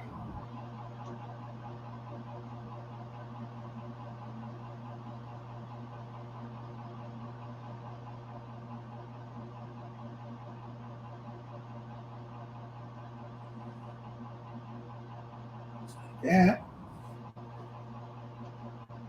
Give that a second to dry. I'm going to add a little bit more white.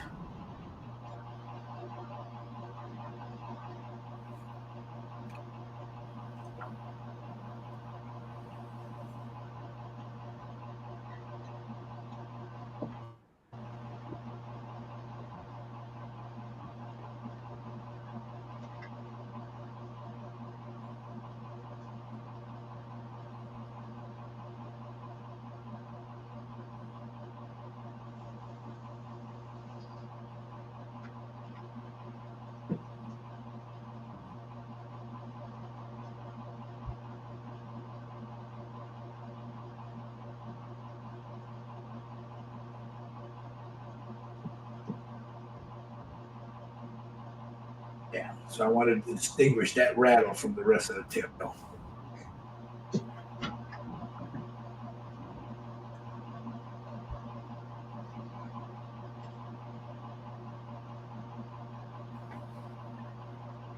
And then I want to get a little bit of this light color. Not with this brush. Something with a point on it, right there.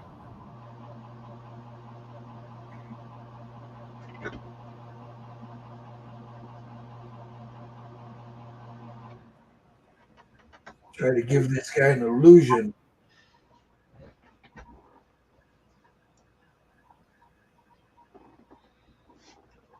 Right here, like that.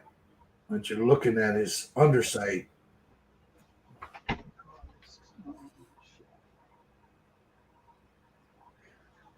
With the white. Oh, No. all the black. Black ones.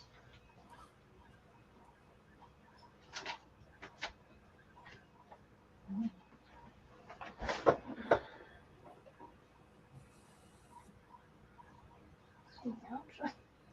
Bring that up this way a little bit.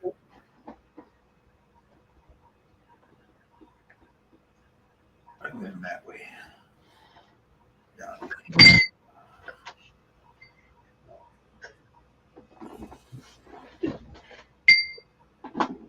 So I'm trying to do with this here is I'm trying to give it the illusion of his belly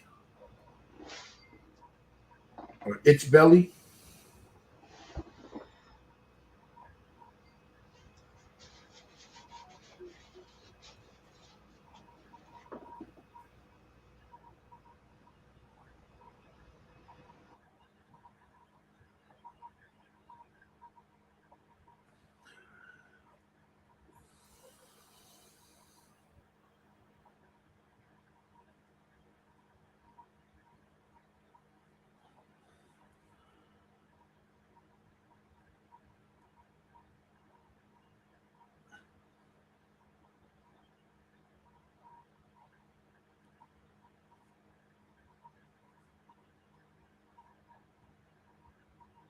Yeah, that'll give it. That'll work. I see it's lighter, darker. I don't know if I want to. I don't even know where to start with this one here. Let's try it. Maybe a little bit here. Come in. So now what I'm doing is I'm just picking out individual scales to lighten and to darken. To give it, again, that illusion of the belly. Because like Steve's doing it one way. I'm sure Jerry's got his. How you doing yours, Jerry? I'm following you, bro. Oh, okay. So I want to give it just in certain spots the illusion of the bottom side of the snake.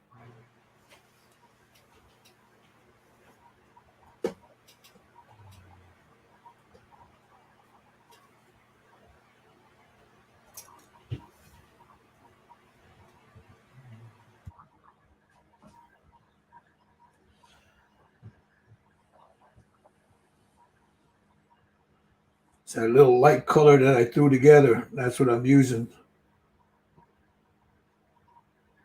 Again, this is a great print, but it's not. It doesn't show the belly of the snake. So you have to take some of these scales and paint them. Usually the belly is flatter too. Yeah. So with this, I'm just trying to give it that that breakup. Illusion, yeah. Yeah.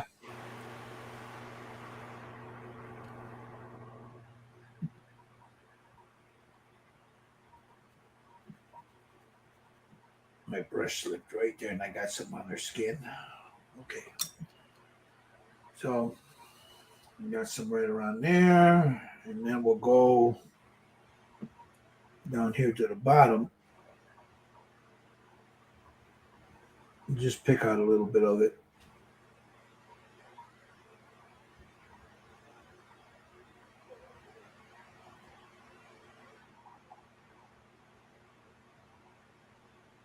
Just like that. Come around here.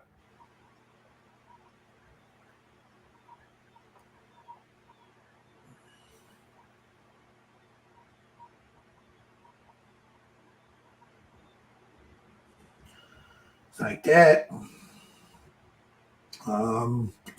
Where else? Maybe there.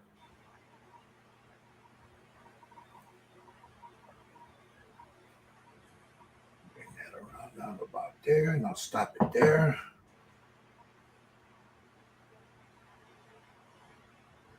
See if I can get inside here.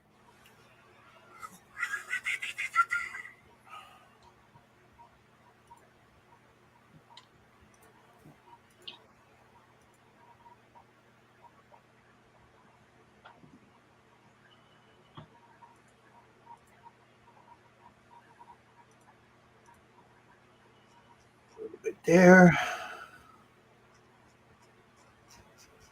Yeah, I don't think I'm going to go overboard with this color. I just want to get enough in there to break it up, you know. Don't forget to do the head. Well, yeah, I already did. That's the first thing I did. Oh, you did? Yeah. See? Oh, cool. Yeah.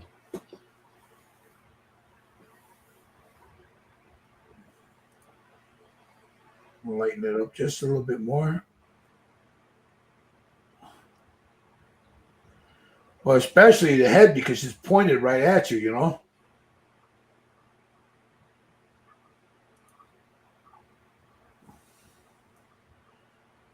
All right. Now let me touch up this rattle a little bit.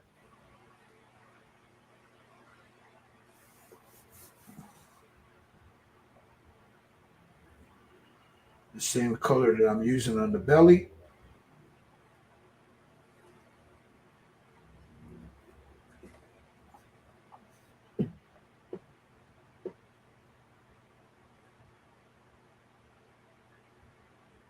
And there it is. There's the.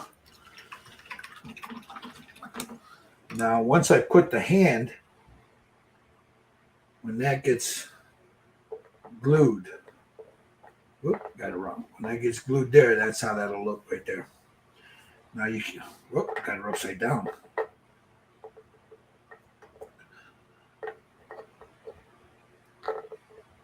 Ah, pendejo, I painted it on the wrong side. Oh, you dumbass. All right. Wait a second. Hold on. Yeah, see, I painted it on the top of the head. That's okay. I can cover it. Boom, boom, boom, boom.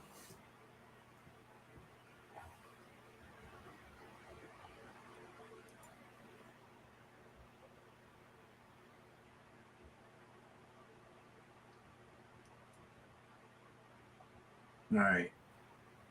I was wondering that, man, that didn't look like that much belly when I first looked at it, and then I'm like, dumbass, you got it upside down. All right.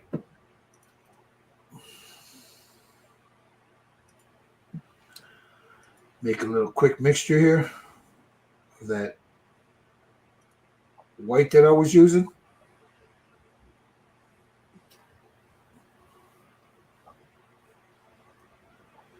And it goes right here.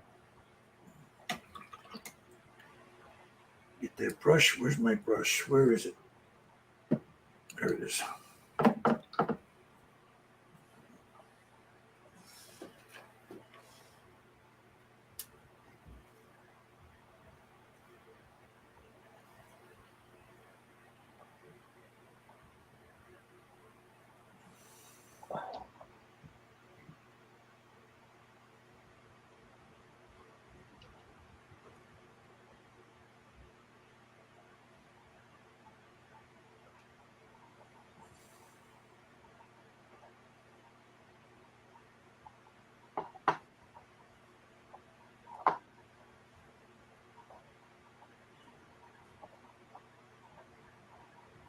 right, there's the.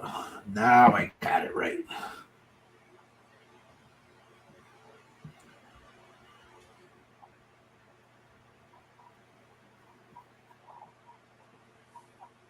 All right.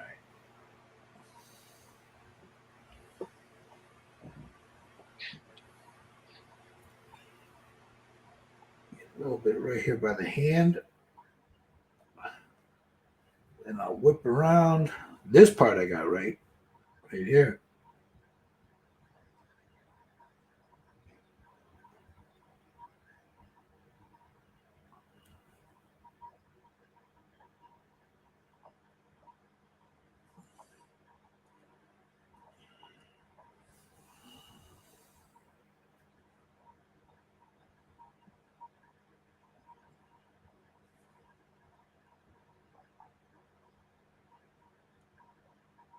All right, got up underneath the jaw. Let me hit this with a blow dryer.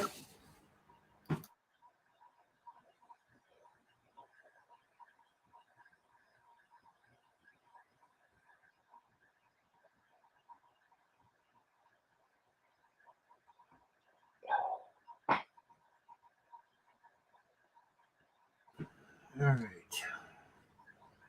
Go in and smooth that out.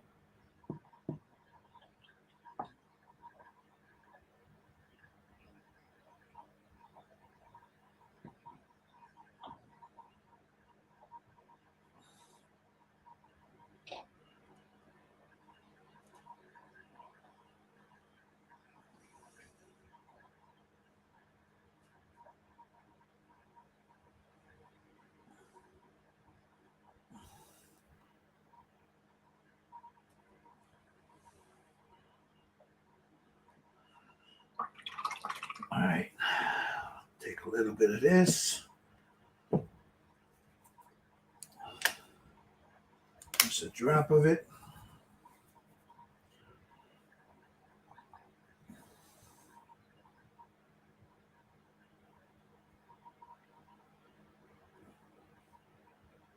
And clean up any spots I got there. There we go. There we go, pendejo. All right. Got it.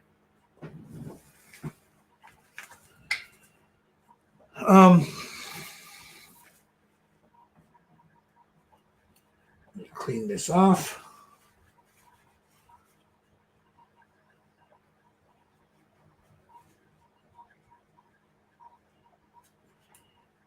I'm going to hit this with a blow dryer.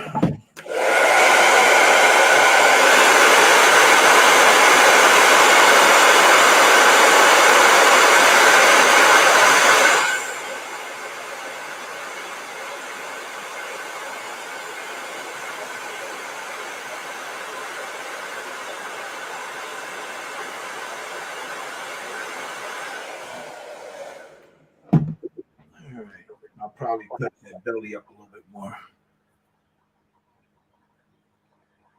Make sure that's dry to touch. How about this? Now we put that on there, and there it goes. There. Doesn't look like much yet, but all right, let's see what you guys got.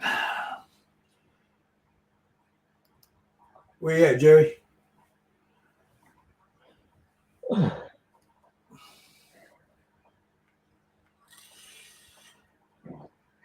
Think he went to go seal his.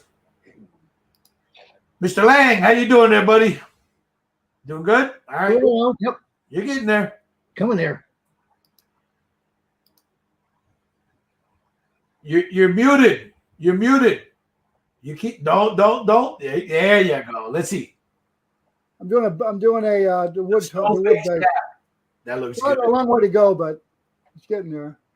You like that? Yeah, that stone looks good on there. Yeah. Nice. A little rough, but Yeah, but you can work it. I mean, oh yeah.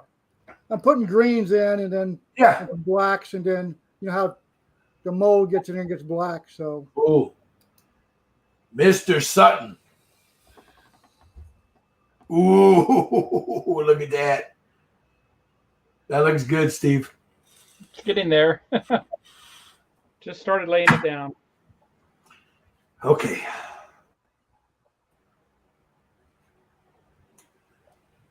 Let me get back here. Now, I have got a reference photo, if I can find it here.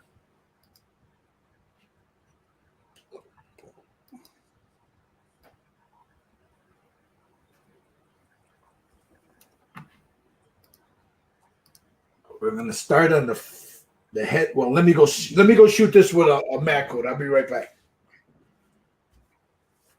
Turn this glove inside out so I don't have any paint on it.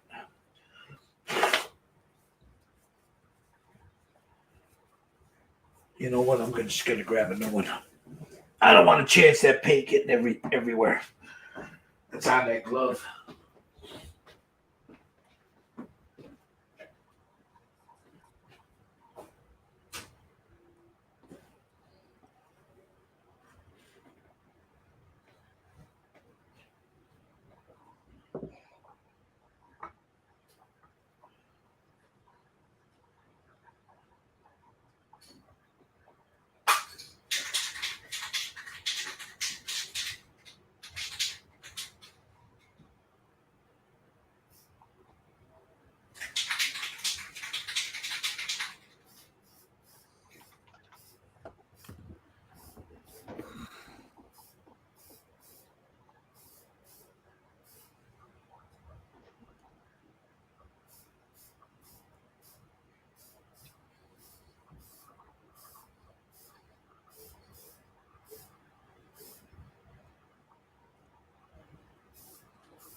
Well, time to turn the AC on. Oh, 84 degrees. yeah.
Okay.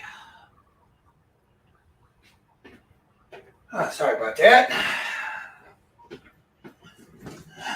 Now, she's been sealed. That's sealed. Wet palette time. All right. Now, I got to figure out.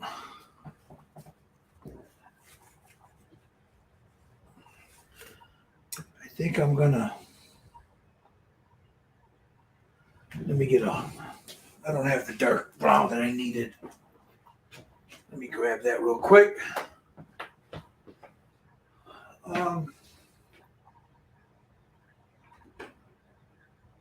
Leather brown, chocolate brown, volcanic brown. Okay. All right, I've got three different browns here. I've got a leather brown, a chocolate brown, I've got a flat brown, and this is called volcano brown.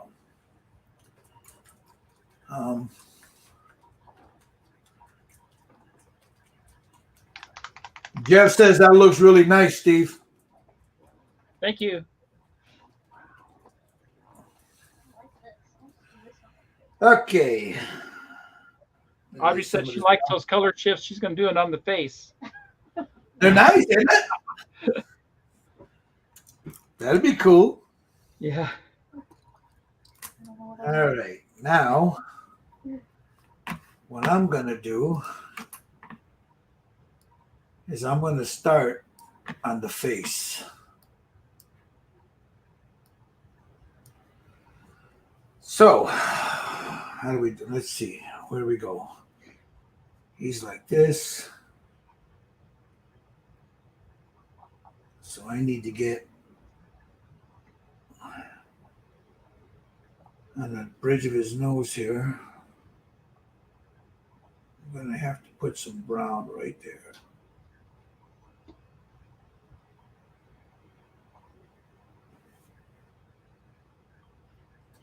Shit, that's not dark enough. Add a little black to that.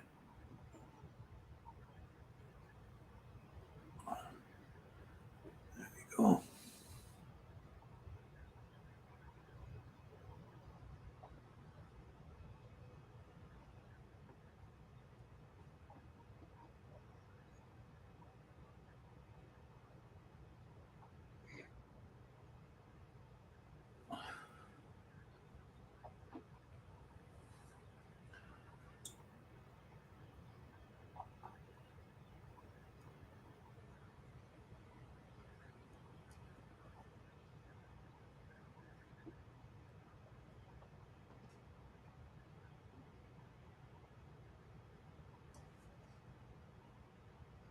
All right. So, I kind of, because it's left there, and I'm going to do the color there. Kind of in between. So I got that. And then I want to come right around the eyes here. This part here will be dark. And we come down in here. Actually, I'm thinking I'm going to use that pink. And just bring that across Then pink one. to about right there. It's like that. Yeah, kind of like do.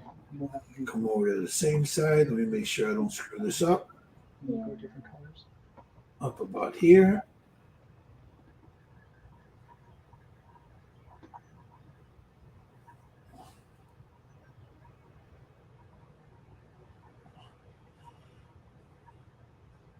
Where's his eye?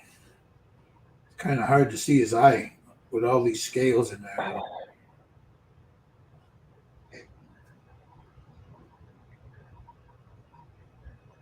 About there, okay.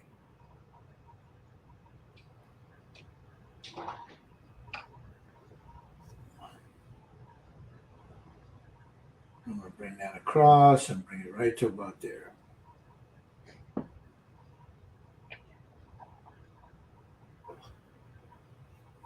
So there's this initial face. I got to bring it a little bit more towards the nose. So let me bring this up to about here. And then right there.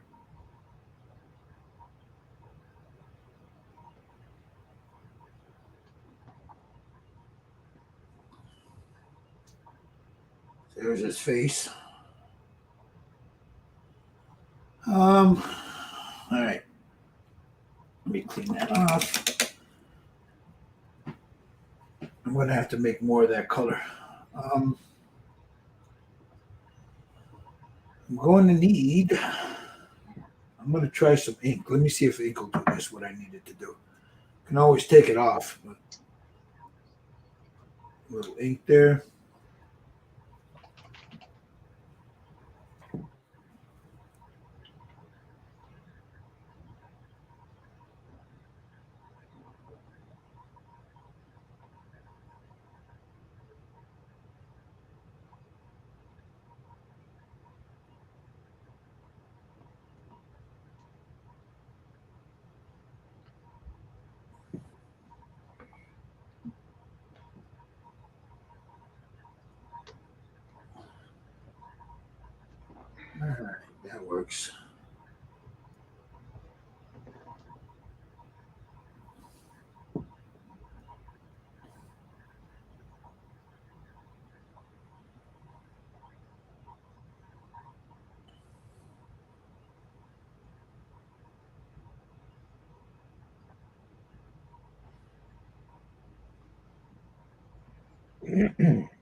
So there's the top of his head.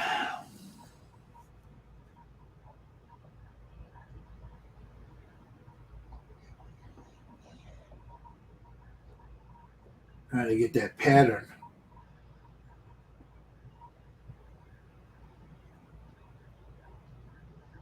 Of course, it's not going to be perfect. Bring this down here like that.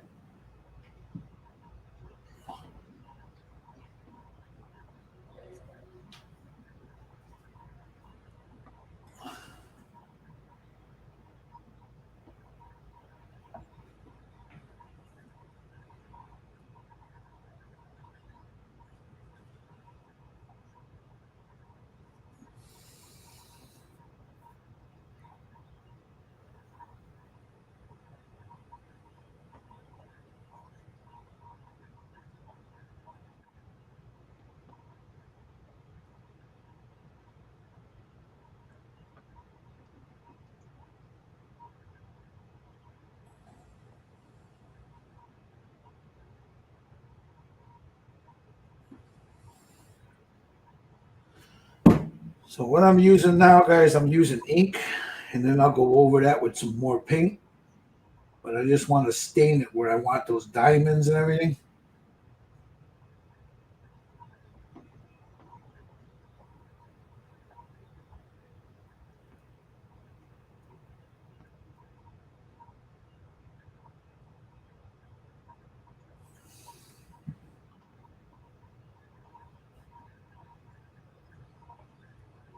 I'll put the patterns in a second.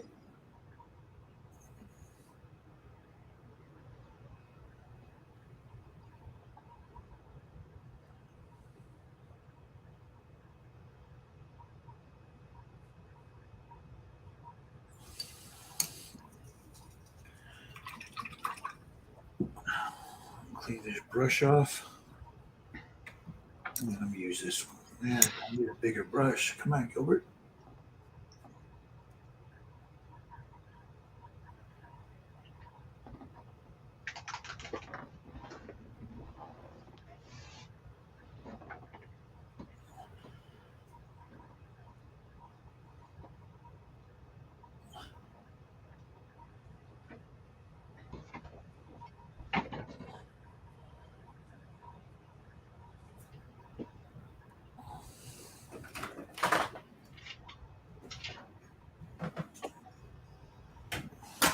What are you doing? I had to get the Ninja blender. What do you got to get? My Ninja blender. Oh, the Ninja blender.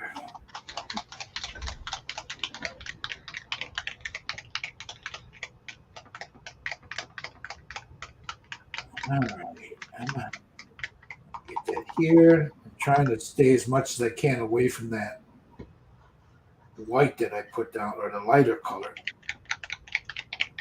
So I'll let this dry for a second and I'll go over it. So all I'm doing is I'm laying down let me wet. This is just a little too thick. Let me dirty it up a little bit, thin it. So I'm going to come in and just do the whole thing. That same color.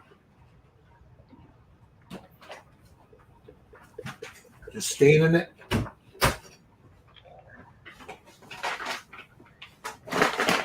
And at the same time, it gives me that wash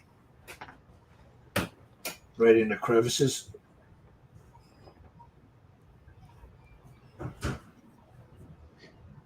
I just added some water to this just so it'll flow like a wash or a glaze. I'll go back and darken certain spots of it.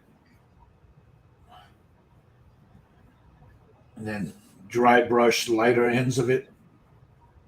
So all I want to do is stain this a little bit.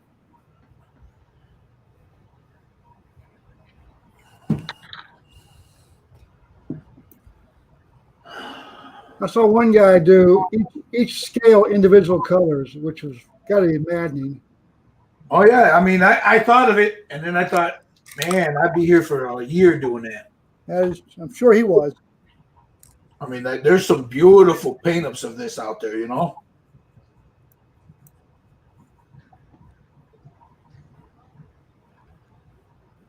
There's that one TV show back in the 60s, like where everybody went to be, they were small. I can't remember the name of the TV show. Oh, I remember. It wasn't Land of the Lost, was it? No, it's Land of, could have been, but they have a model out there by Polar Lights where they're fighting a big rattlesnake. Yeah, I think it is that Land of the Lost. Land of the Lost, yeah. And that snake was done really. I saw one guy do it really well. I've seen a lot of guys do that. A few of them. I think? Oh shit! Classic Plastic. Chris Cortell. Didn't he do that, Steve? He may have. May have. I don't remember. And you notice that Carlon UV is not really flat. Yeah, no, it's not. It's not dead flat. No.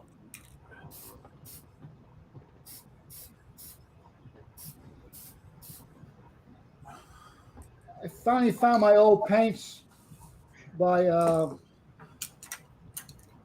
Model Master. I used to do my technique of stone. I went downstairs because this wasn't looking just exactly right. So I have some aged cement, which I'm going to use.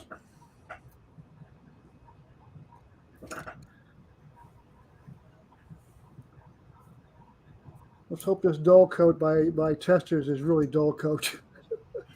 Well, it should be, but you got it in that rattle can, right? Yeah, You better shake the piss out of that. I did, but all the way upstairs and Maybe heat it up a little. Yeah, because that stuff there, it's just been coming inconsistent as of late, you know? We were just talking about that, weren't we, Jerry? Yeah, I don't use it anymore, to be honest with you. I don't trust it.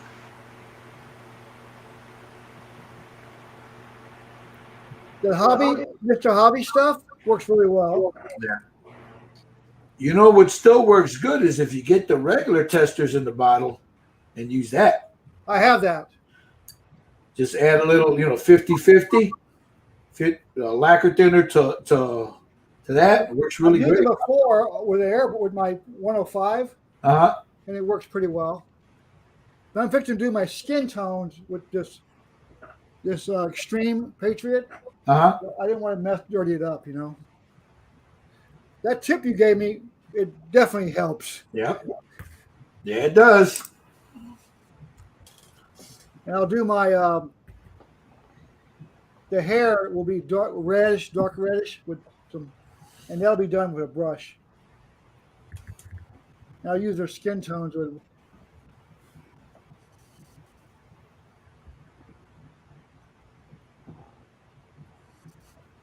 All right, so I'm using ink just to tint what I've got down, and then I'll go in and start doing the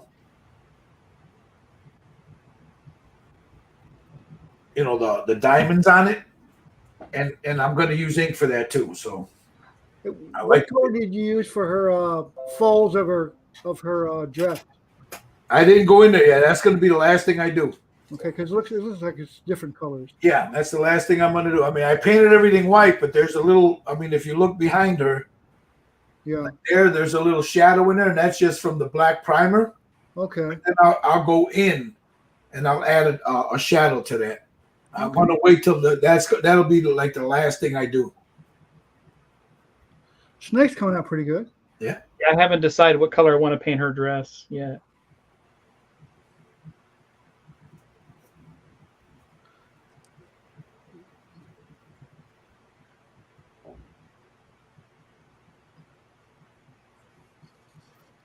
Got hot here real fast. 80 degrees outside. Yeah, it was warm here too, man. I mean, I was almost ready to start barbecuing today. Yeah, I turned on my AC.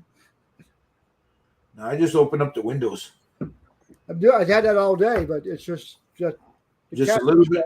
Got a little bit too warm, huh? Yeah. I like my comfort. I spent enough time in my life. Might as well. Hey, why not, right? Yep, I agree. Nothing wrong with that. Too many years working out in that weather. Yeah.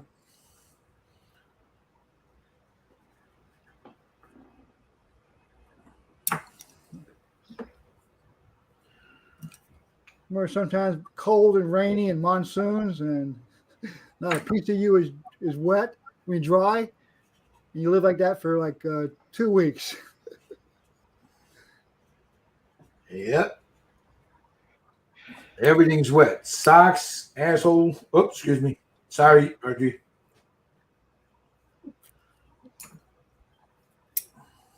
Yeah, but we have a saying in the Marine Corps: "Ain't we having fun?" What was that, Steve? What's that? I said I gotta be Audrey's careful. laughing at your. Yeah, I know. I keep forgetting she's there. That's all right. All right. Now you see the I like the way that ink is looking on there. Look at that. And then I'll go in and I'll make the diamond patterns on it. You guys can do it any way you want, man. Any way you want. What color ink are you using on that? The transparent burnt umber.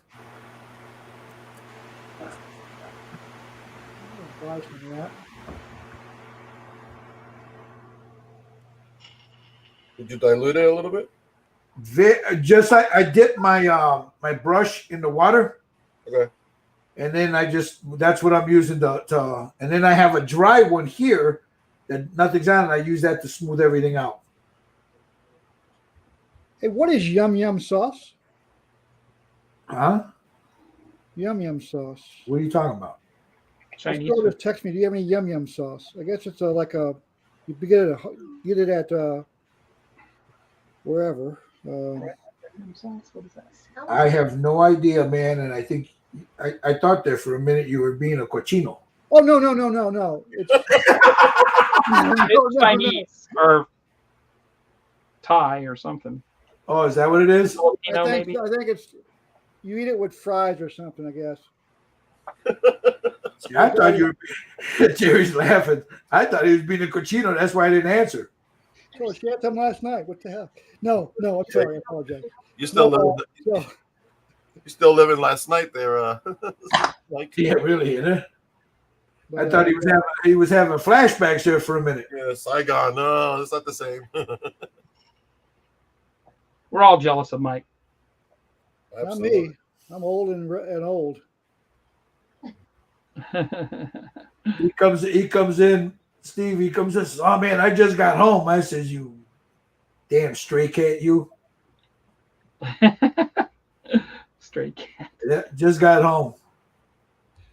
I just asked her what it was. It's with Thai food. Thai. Okay, I thought so. I feel like it's like that. Huh? I can't remember what it tastes like.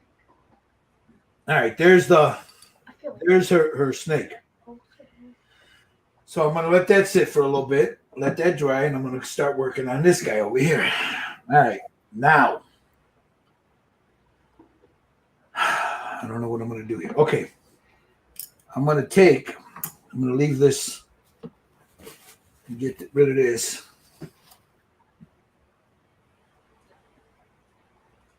I'm gonna start adding the diamonds to it. But before I do that, I'm going to grab a little bit of burnt sienna, and I'm going to add on certain parts a little reddish oomph to it, a little reddish yum yum sauce to it. There you go, yum yum sauce. Yeah, that's it. Like right there. Yeah, I've had it before, but it's like a yellow sauce, so I don't know. I don't know what it was called. You got me, brother, because I've never had it. I spent many a day in Thailand. I don't want to say nothing. Shut up. Yeah, I'm keeping my mouth shut. Shut up. Shut up while you're out of it. Because these dirty-minded guys are laughing.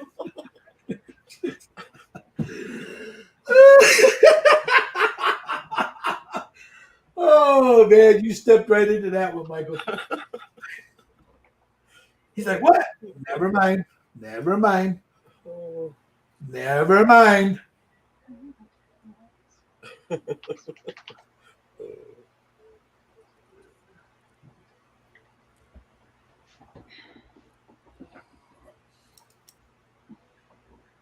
good. We need some of that purple. Maybe.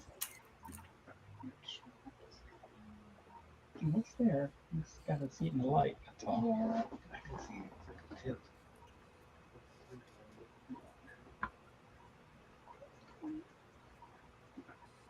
You can have that if you want. I need to give myself a little more. You want some? It's this color. I'll add enough to it. That helps.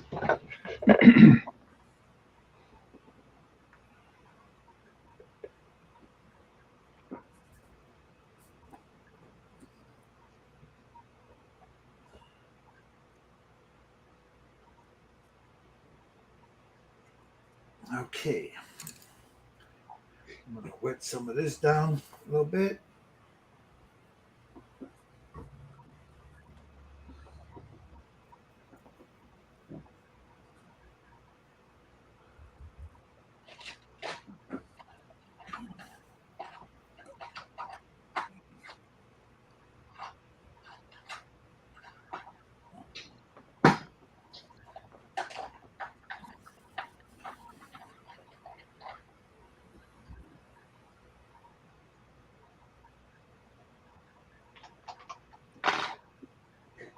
So now, guys, what I'm those in the comments are watching. I'm using Liquitex ink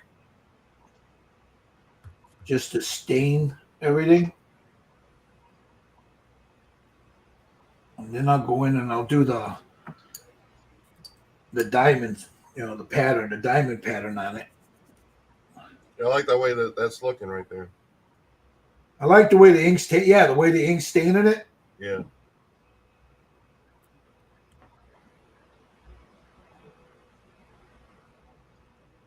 I already What started color- doing a pattern. I think I'm going to do that after I'm done with it. What color did you use on the rattles? I used the same color, which was the neutral yellow, but Okay. about 50-50. I added some white primer to it to lighten it up. I gotta buy some of that. I don't have any. You can add white paint to it. No, I meant I don't have yellow. The yellow. Oh, you don't have a buff color? Yeah, I got that. You could use a buff color. It's the same thing. It looks almost the same. All right, there's that. There's the rattle. There's the little red added to it. So, all right. So, just to show you guys, that's where I'm at with it now. And now I got to go in and start working the patterns. So I started it here, but I'm not too happy with that dark brown. I really don't like the way that looked. So I'm gonna. Yeah, I'm not too happy with that.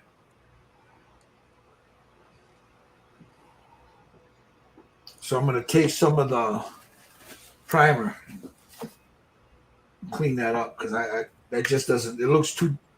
It doesn't look natural. Let me put it that way. It's not what I was after. So let me go ahead here and just touch all that up.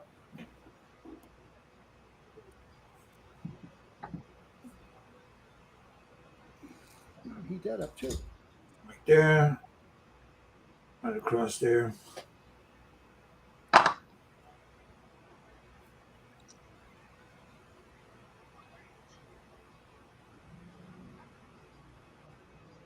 So all I'm doing is what I just painted. I'm going over with the same neutral primer, neutral yellow. And then I'll go over that with the ink.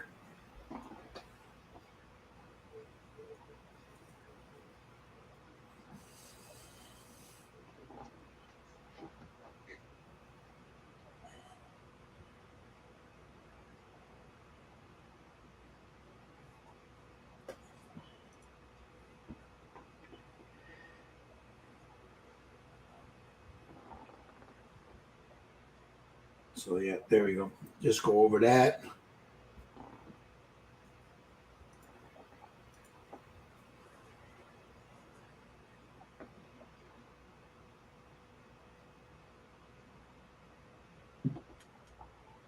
All right, there we go. Hey, check your gun. Oh, I'm sorry. She's going to a party. Doesn't with her friends. It doesn't know where it's at. And so I'll find out when you get there because I have her tracked on my phone. She said, "That's not creepy." I go, "It's why I want to know where your body's at when you go missing." Oh.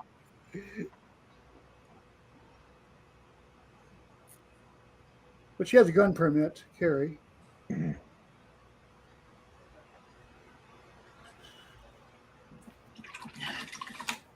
Can you imagine Michael as your father-in-law? Hey, do you got your gun? You coming to date her? Don't forget your gun. I would say most retired cops are that way. Yeah. Did My Yeah, wife. my father-in-law used to give me his badge when I used to go to the city to go party. he? Yeah.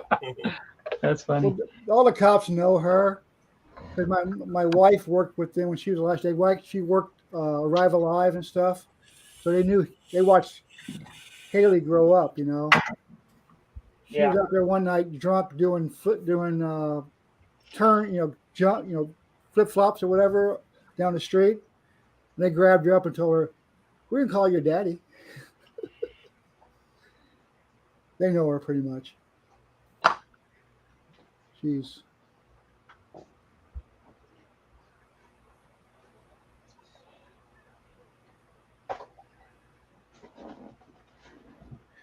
been trained by SWAT, so she knows what to do.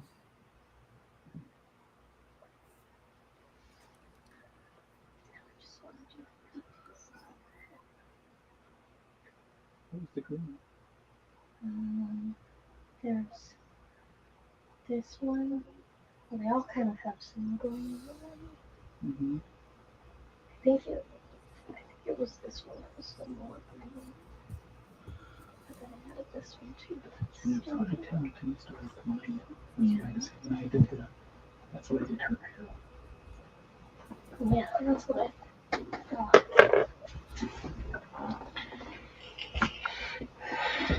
So I need the green. Give me one of those greens. It does look nice. Oh, no. Yeah, one of those. Green, blue, violet. What's that? I think that's the more green one. This one's a little more purple. Turquoise. Okay. This is the purple. This is the. No, I haven't. I never used this one. I didn't use it. This one, I thought whatever.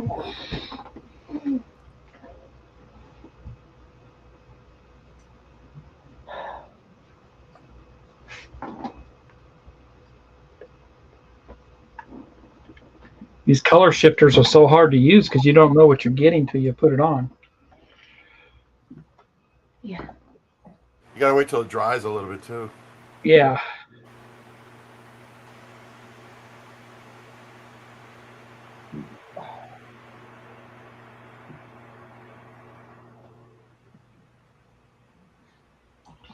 Let's see what this does.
Got you. Okay.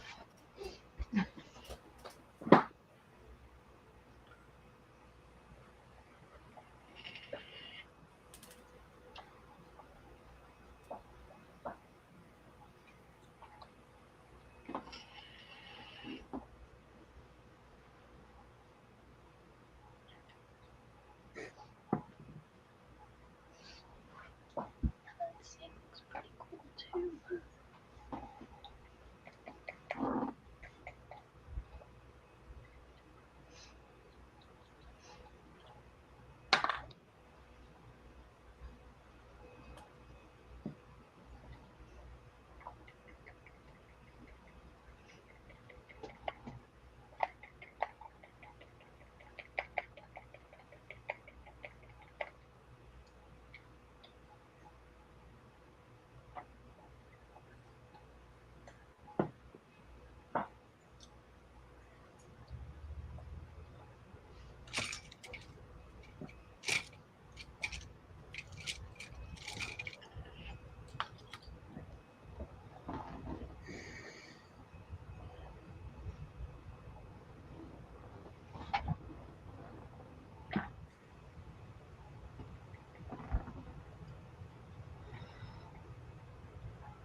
I'm a little sweet colored world.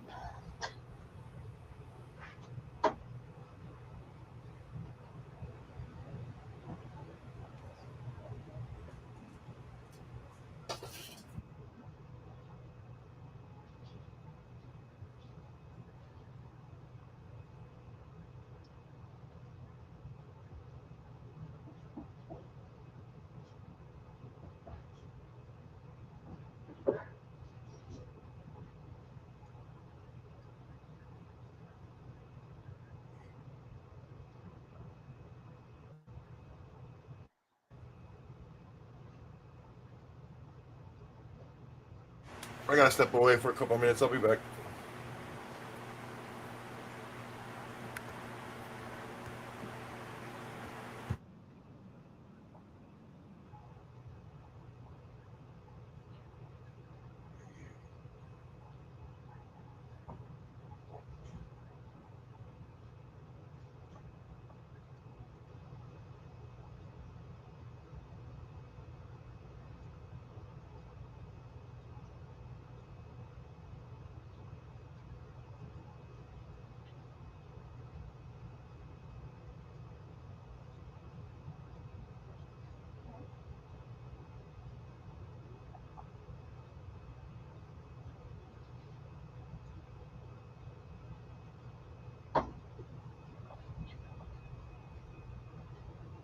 Do you have screen?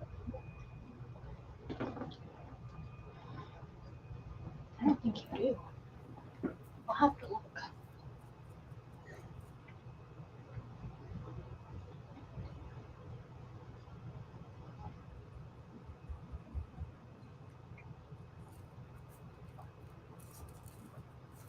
Classic Halloween. Sure.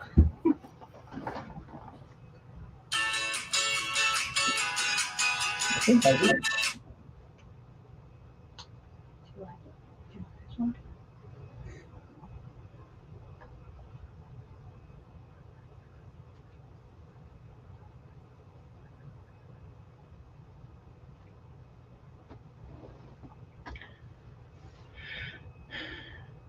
Can't hear you, Gilbert, if you're talking.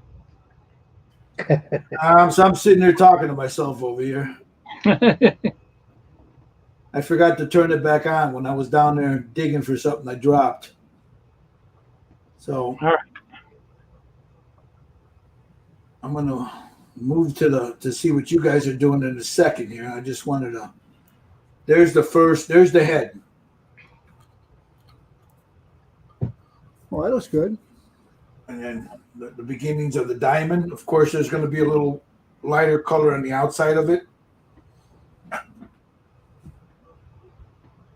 And then on the inside, I'll dry brush a little bit in there. But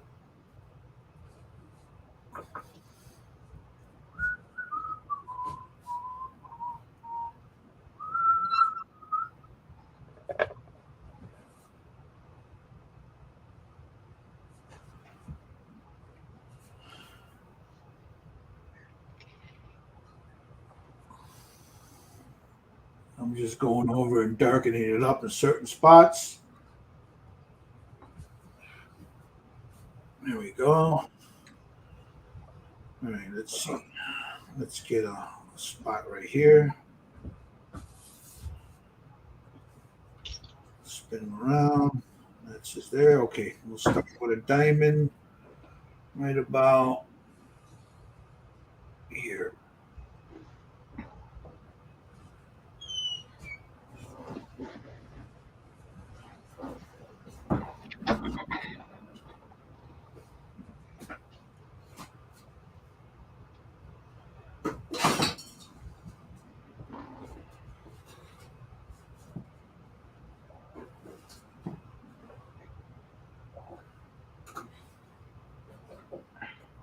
There's that diamond. Give another little spot right there.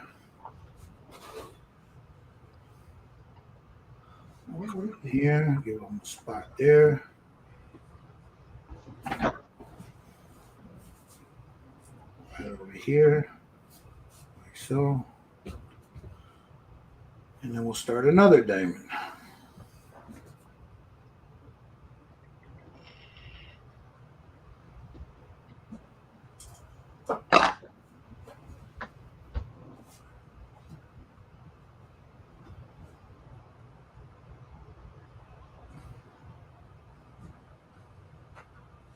Now with that one, like so.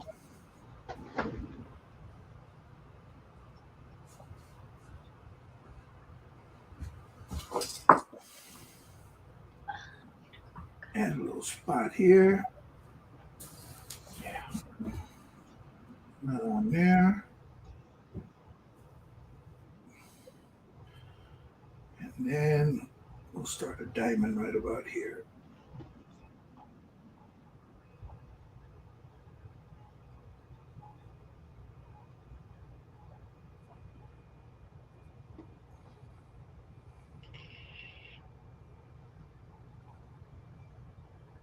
Like that.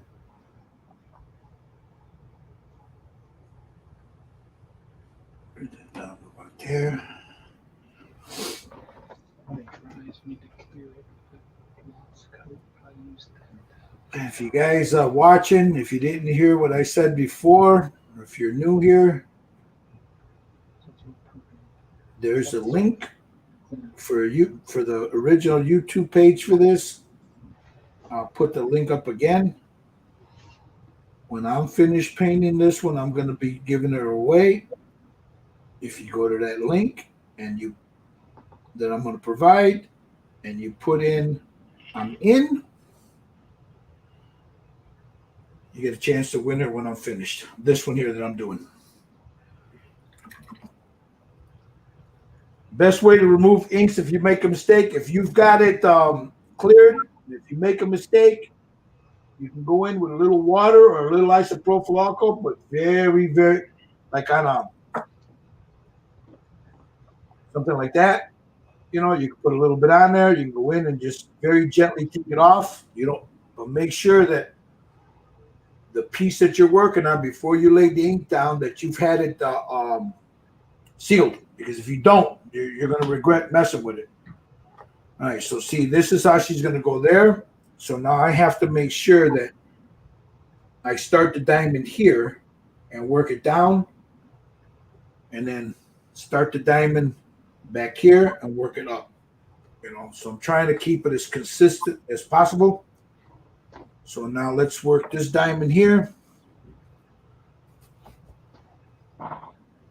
So I'm going to go now. See, I'm running out of ink, so I gotta do this again. Put some more ink here. Get that black ink that I got over here. Get my brush in there and just mix it.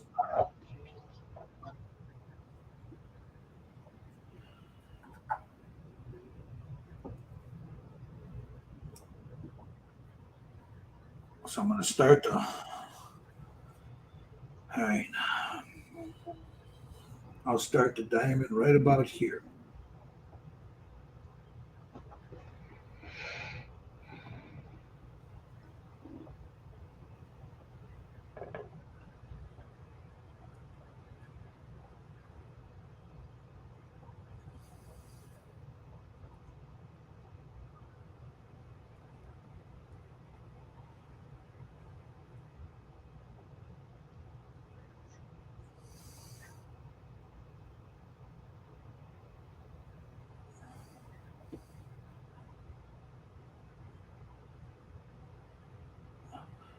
Now I'm just laying them down. I'll go in and I'll darken them up a little bit.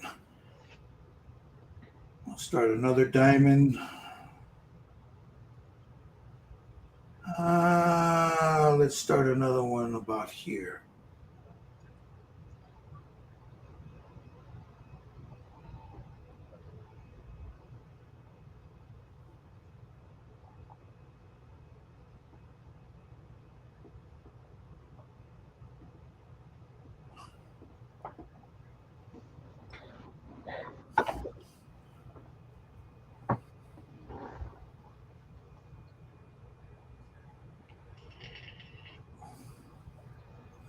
About there.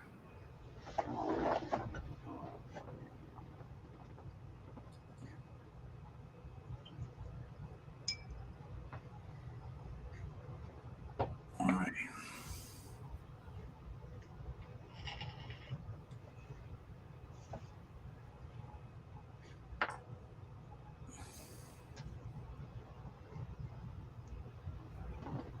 Just like that.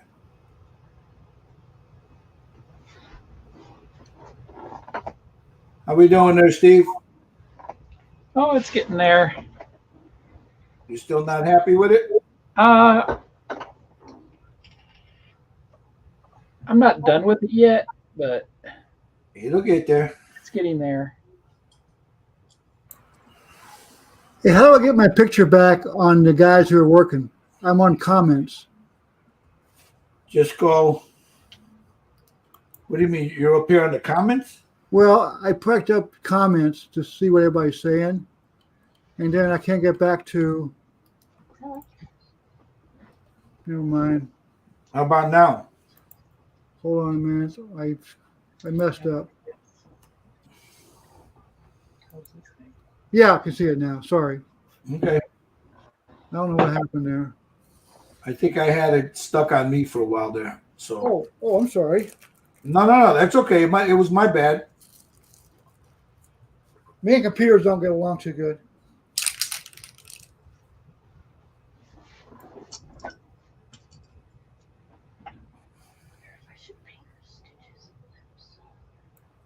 can get up and go to church tomorrow. Ugh. All right, you see, there's my diamonds. I'm starting the diamonds. Again, I'll go over. If I need them darker, I'll darken them. If I want them lighter, I'll leave them lighter.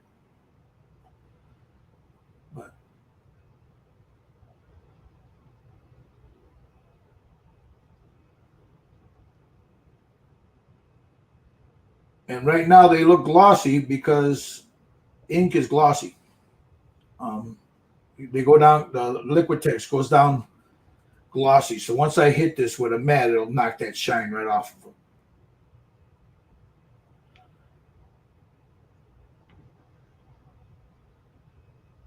All right, there's those. I'll come down here and straighten those up. I want to get any brush marks in there out of there. I mean, it doesn't have to be perfect, but I don't want brush marks in there. So try to minimize those brush marks as much as I can. So now here, I want to add, again, something to break that up. So you got a little dark spot there.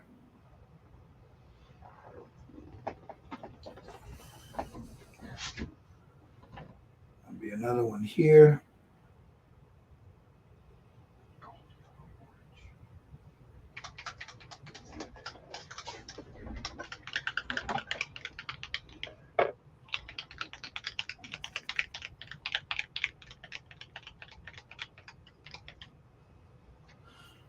Just like that. Turn her around. Add one here.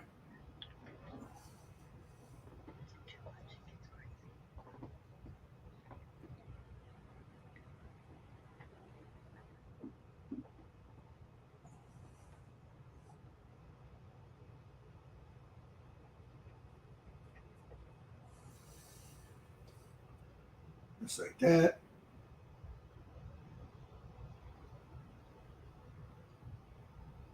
Just adding the random patterns, but I'm trying to stay to what I think a rattlesnake will look like.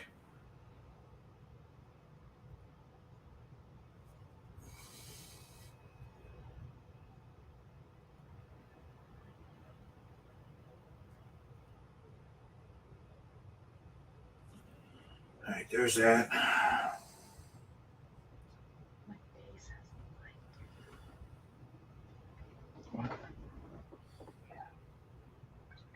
All right, let's go here, here, here.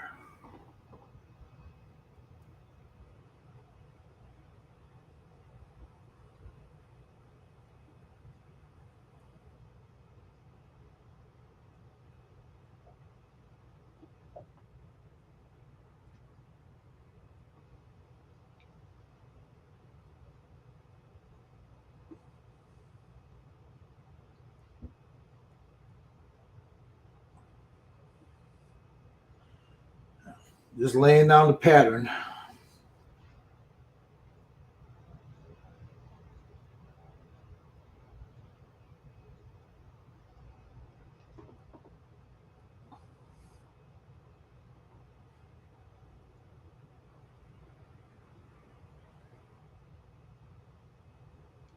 How you doing, Audrey? good. Shut up, I'm painting. I'll show you. Where is here? Oh, Hold on, let me get it on you, Audrey. Hold on. Ooh, ooh. I like that. yeah. That looks good.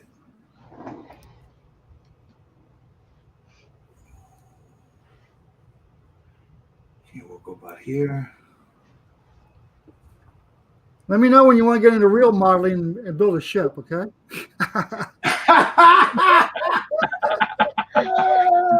Shop. Shots fired! Shots fired! Man down, man down. Yeah.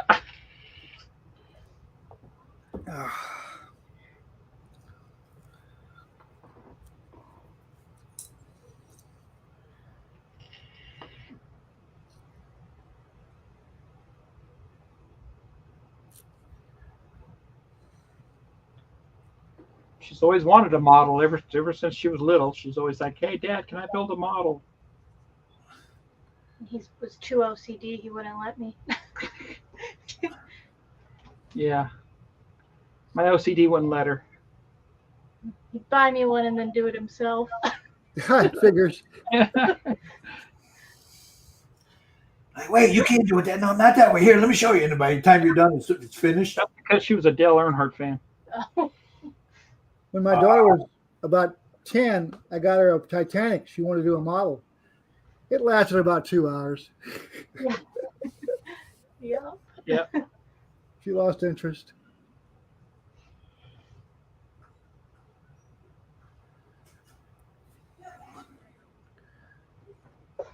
I've been doing these things since I was like 6 or 7 years old. I'm doing them forever too.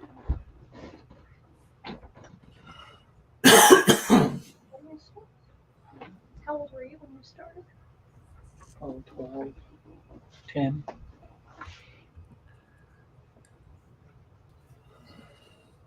Our orphanage, we used to get a bunch of models from different hobby shops to give to the orphanage. And I was kind of little, so the big guy got all the airplanes and what little armor was out there. And they stuck me with the boats. And now look at you. Yes. When I was little, I went to go visit my dad in Vegas. He was stationed at Nellis. And so while he was at work, I stayed at one of his coworkers' house, with their kids. And one of them was building one of those real big Tamiya IndyCar or Formula One cars. Oh yeah. So that I fell in love when I saw that thing. Thing about those is you have to have a perfect finish. Yeah. My ships, I can make a lot of mistakes and hide them with paint. It looks old. I'm not a great modeler, just a great cover-upper.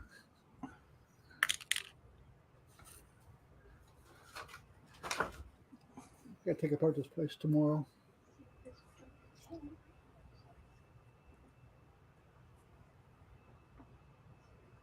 All right. I'm getting there. Slowly getting these diamonds down. Then I got to do some little detail here and there, but she's getting there. I think I'm going to go with my shifting paint. Yeah, right? It's a lot easier. Did I started doing a pattern, but I don't like the pattern that I came up with. I was looking at a picture from online. Uh-huh. So I don't know. I might stay with it. I don't know yet. I don't know. Did you hear me? I was saying pretty soon you're going to hear some colorful language coming out of me. I believe it.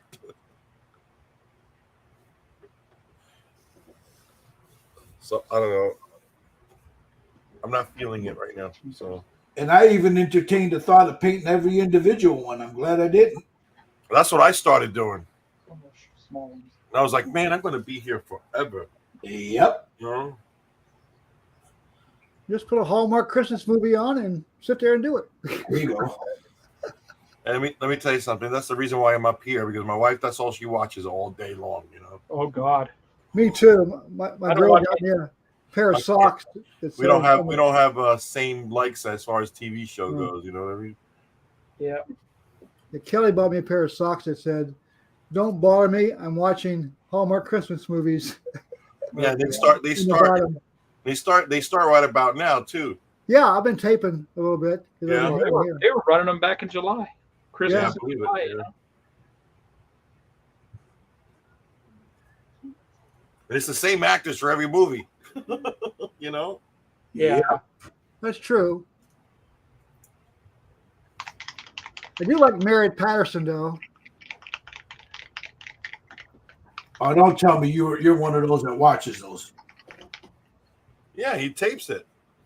Yeah, I watch them addictively. Not me. The Hallmark Channel. No. Oh yeah, I love that channel. I can't watch it. Every time my wife puts it on there, I'm like, it's time for me to leave. Yeah. I want to cut my veins when she puts it on. When you get really old like me, you have no life. You just watch those. Yeah, okay. You got no life. Cochino. Yeah, he's got a better. You got a better life than most of us. Yeah, I know, right?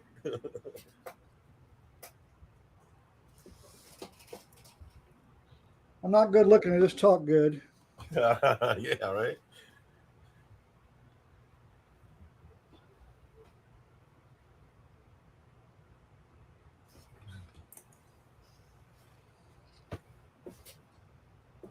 I think I'm going to see Jesus Christ Superstar on Monday. There you go. That's a classic right there. Yeah, I saw that originally in the 70s. Yeah, I remember it. And I took Vanessa to see it in Kansas City about 2 months ago. He played there. We flew down to there and She liked it. watched it. Yeah. What's my favorite line? Don't walk across my swimming pool. Yeah. But yeah, she's only 40 something, so she never saw it, never even heard of it. Oh yeah. So she enjoyed it. We stayed at the hotel down the street from it, you know.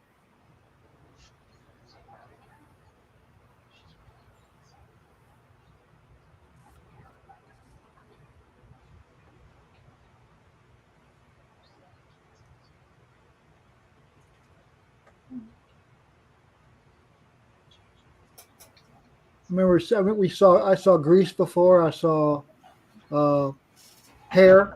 Mm-hmm.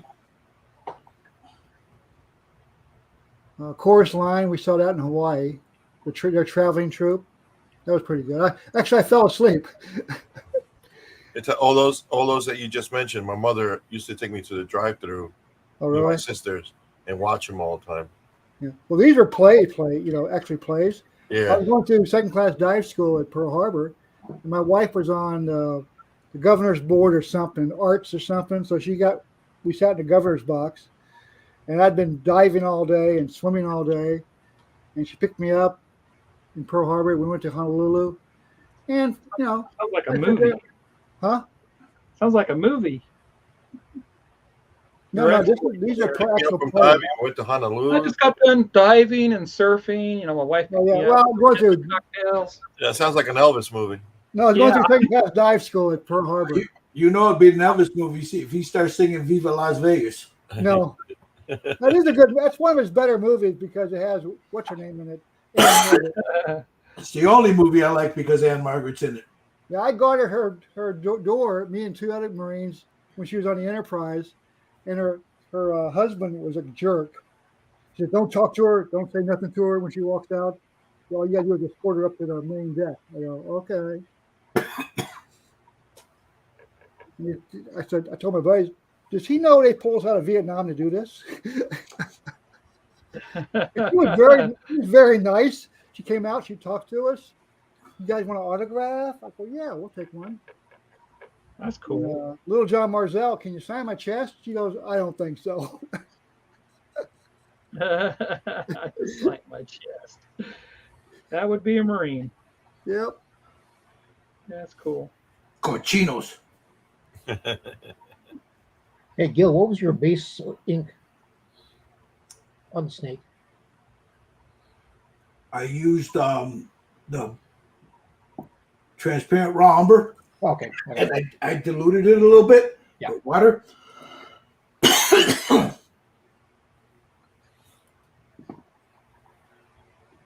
This mix that I'm doing now, I put 2 drops of black. It's right here. 2 drops of black on that. This is transparent. I'm sorry. I used burnt umber, transparent burnt umber. So I put some transparent burnt umber here. I dipped my brush into that black and I mixed it, because if you put too much black in that, boom, it's gone, man. Wow.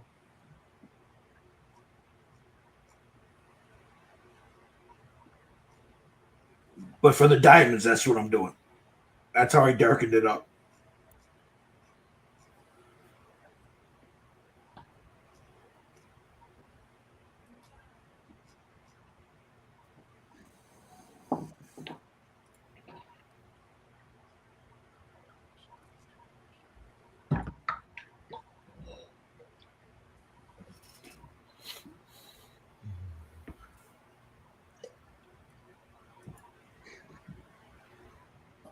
Came out pretty good.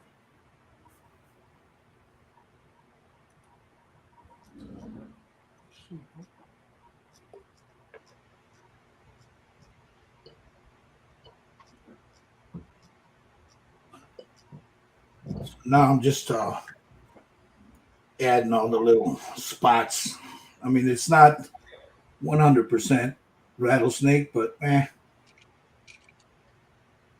be fine. Looks good, bro.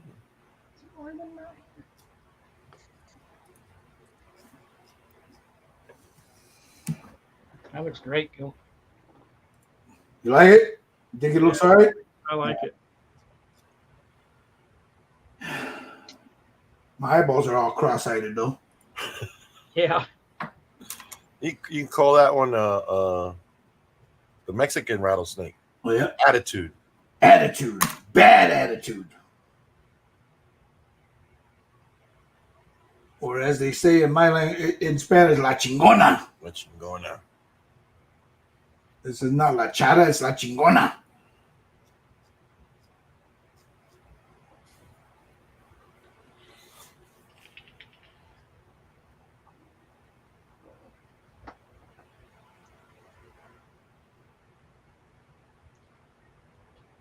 So what I'm doing, I mean, I've got a bunch of images of rattlesnakes up right here, but I'm trying to get, trying to follow these patterns that are on the snake. So what I'm doing is, if you look at a rattlesnake, sometimes they got little spots everywhere, other than the diamonds. So, and that's what I'm doing now, for anybody that was wondering. They're probably like, Gilbert, we weren't wondering. I know. I'm talking to myself. All good. It's all good. It's all good. I'm talking to myself. As long as you're not answering yourself, you're good. I heard Thor, and he was in his room, my grandson, and he was talking to him. You know, he's sitting there talking to himself. I said, "Hey, boy, if you start answering yourself, I'm gonna take you in." He said, "Take me in where?" I said, "To the funny farm." He goes, "But Grandpa, I answer myself all the time." I said, "Time to get the white coat." That's it. He started laughing. You know, what do you mean, Grandpa? I said, "I'm taking you to the funny farm."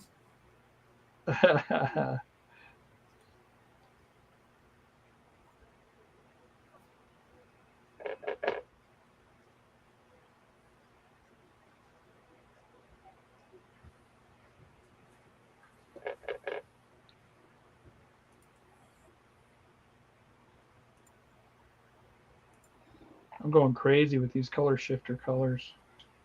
Yeah. Yeah. They're nice though, man. Once you start laying them down, you know, I mean, it takes a while for your eye to get used to what you're looking at. I think. Yeah. Let me see what you got so far, Steve. Yeah, hold on. Let's see what you got. Hold on. Oh, Dude, that was great. What? Say what? That's good. That looks good. Thanks. No way That's that's looking they at can a hide snake anywhere. this guy's painting. Yeah, thing with those, you got to wait till they dry a little bit so you can see where you're at. Yeah. Yeah, exactly. You can't see them when they're wet. It doesn't show very well, you know. Yeah. I'll be there around 8. Okay, bye bye. Uh-oh.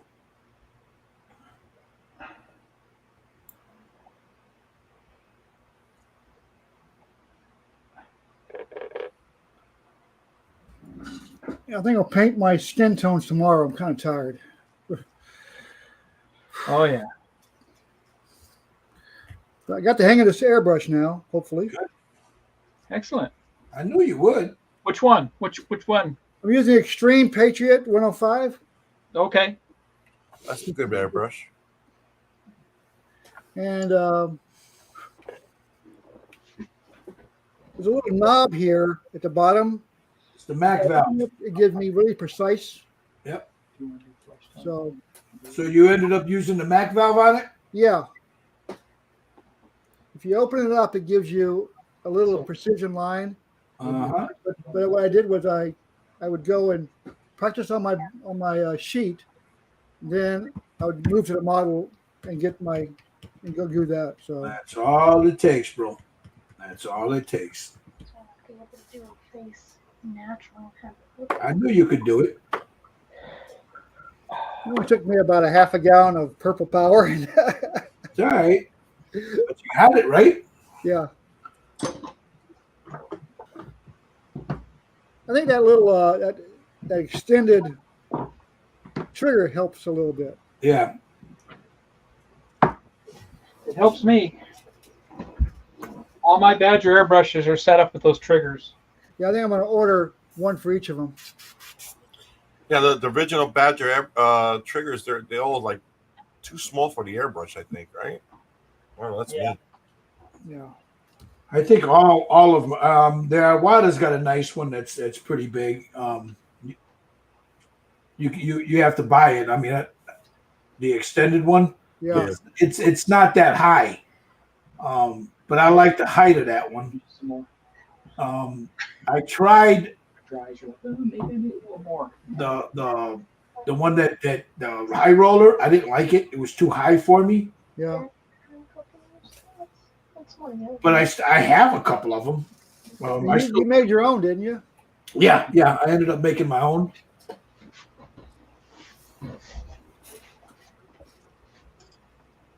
Because it fits, the one I made fits my finger. I mean, I got the indentation of my finger on it and everything, you know. You just take a little hot glue, put a dab of it on your trigger, just like that, you know. When I do my, I have all my metal paints for the Natalie Portman Thor.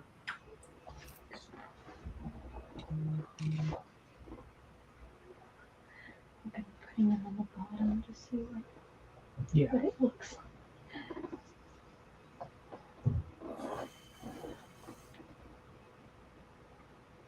All right. I'm getting to the point where, believe it or not, I'm almost done with these scales. Really? Well, I'll probably have to go over them a little bit, but Yeah. as far as the actual pattern, I think I got it. So all I'm doing now is just trying to fill in little spaces so it doesn't look so empty, you know. Yeah, once I get this done, I'm doing my Medusa next, I think. Well, I haven't done that yet. Well, I did once, but that Medusa's a really nice figure to paint, a Yeah. bust to paint. plus So- I'm gonna do You all didn't, you didn't get the elf girl, right? Yeah, I did. That's a nice one to do too. I did it I really didn't, well. I didn't do the elf girl. I I should do missed her. her face, so I had to go over again. So thank God you put your videos on YouTube, Uh-huh. so I can just go there and kind of follow along. You know. Yeah, that elf one is really nice. That's a really nice bust to paint. That elf. I'm gonna do her in a red coat, a jacket, whatever. Yeah.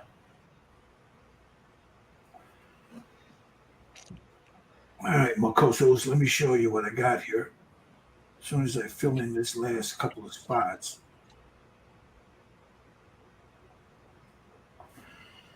And I think there it is. All right, hold on. Let me Looks good, man. Yeah, it does. well, I'm gonna have to I still need to go over like on the edges of this. Here, let me try this. Like on the edges with something really light. But for the most part, there's the snake. Let me put the head on it. There it is right there. Looks nice. And then when you put the hat on, that's going to look like that. Very nice. Is there enough room on the? What's that? Oh yeah, I was looking at the eyes. You can't. There's not enough room in there to paint the eyes with a little bit of. Oh, yes, green. inside the snake? Yeah. Yeah, there is. yeah, there is. There is. I'll put a little yellow in there. Glowy. Glowy. Yeah. Put a little yellow. Well, yeah, because her eyes are glowing. I want his eyes to glow. Yeah. But I'll put the little yellow first down, regular yellow paint, and just a dab of that glowy in there. You know? Yeah. But I'm gonna let this sit a second here. Because I need this I need that ink to Dry. dry a little bit, and then I'll hit it. Hey, where do you buy your wet mat at? Amazon. Okay, I'll look up there. Yeah, just put a Masterson's Handy Palette is what it's called. Now they got the real big ones and they got this small one. This small, I don't use it a lot, but when I have to use the same color over and over and over again, that's when I use it. Or if I got to start mixing colors and I'm going to be using that same color, that's when I'll use it. Usually, because I got a piece of glass on the table underneath this. Yeah. That's usually where I'm pouring my paint, right on the glass. All right, let me clean off this brush. Well, I have to go get my cats in. I'll be right back. All right, It's getting a little dark. go get the kitty. Don't leave it out there. All right, now I think I'll take some white ink and some of this. Try to make it like almost a off-white, and that'll be the highlights. But for now, I I'll want. send Michael a link. Oh, for the wet palette. Yeah. All right, let's see what you. Oh, all right, Jerry. Let me see what you started. And you don't want to finish. You're like, I'm gone, man.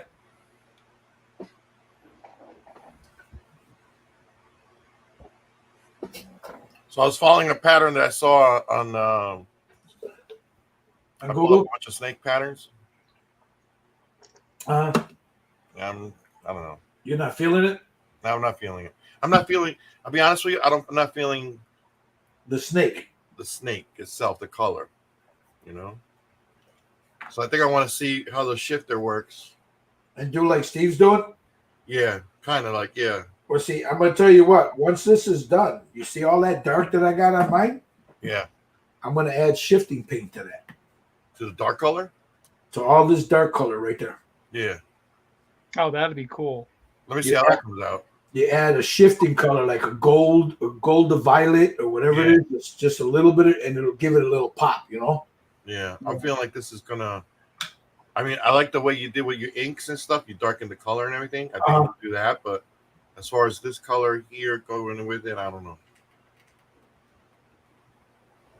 I don't know yet. So I'm debating if I should stay with this or should I switch over. Mr. Lang, what you got there, buddy? Paint the brown. The ink. All right, let's go back over here to Mr. Sutton. I like that, Steve. I like it. It's pretty. See, now you can see the colors, like a little rainbow on there. It looks good. And then you do the rattle. You do the rattle in those colors. You know that. I'm gonna do the rattle, the standard, and I'm gonna put a little glowy on it. But here's Audrey's. Oh, nice. Steve, you I know. She's killing it, man. She's killing it, man. I like the way she blended them. You know, they're really nice. Yeah. Yes. Great job. She's gonna want to have a lesson on painting faces. What's that? She's gonna want a lesson on painting faces. Just tell me when you're ready, man. We'll sit down and do it. All right. Just been putting her face off and not doing it. I told her she'll get a better chance at doing it when we do the next one. With the face? Oh, Yeah, the Christmas one? Oh, Yeah. the Christmas one. Yeah, because it's a big face, you know. This is small. Yes. The Christmas Yes. one, she's got a bigger face. Yeah. You'll get that, Audrey. When after today, when you're ready, we'll sit down, you know, and you tell me when you're ready, and we'll do that face. All right?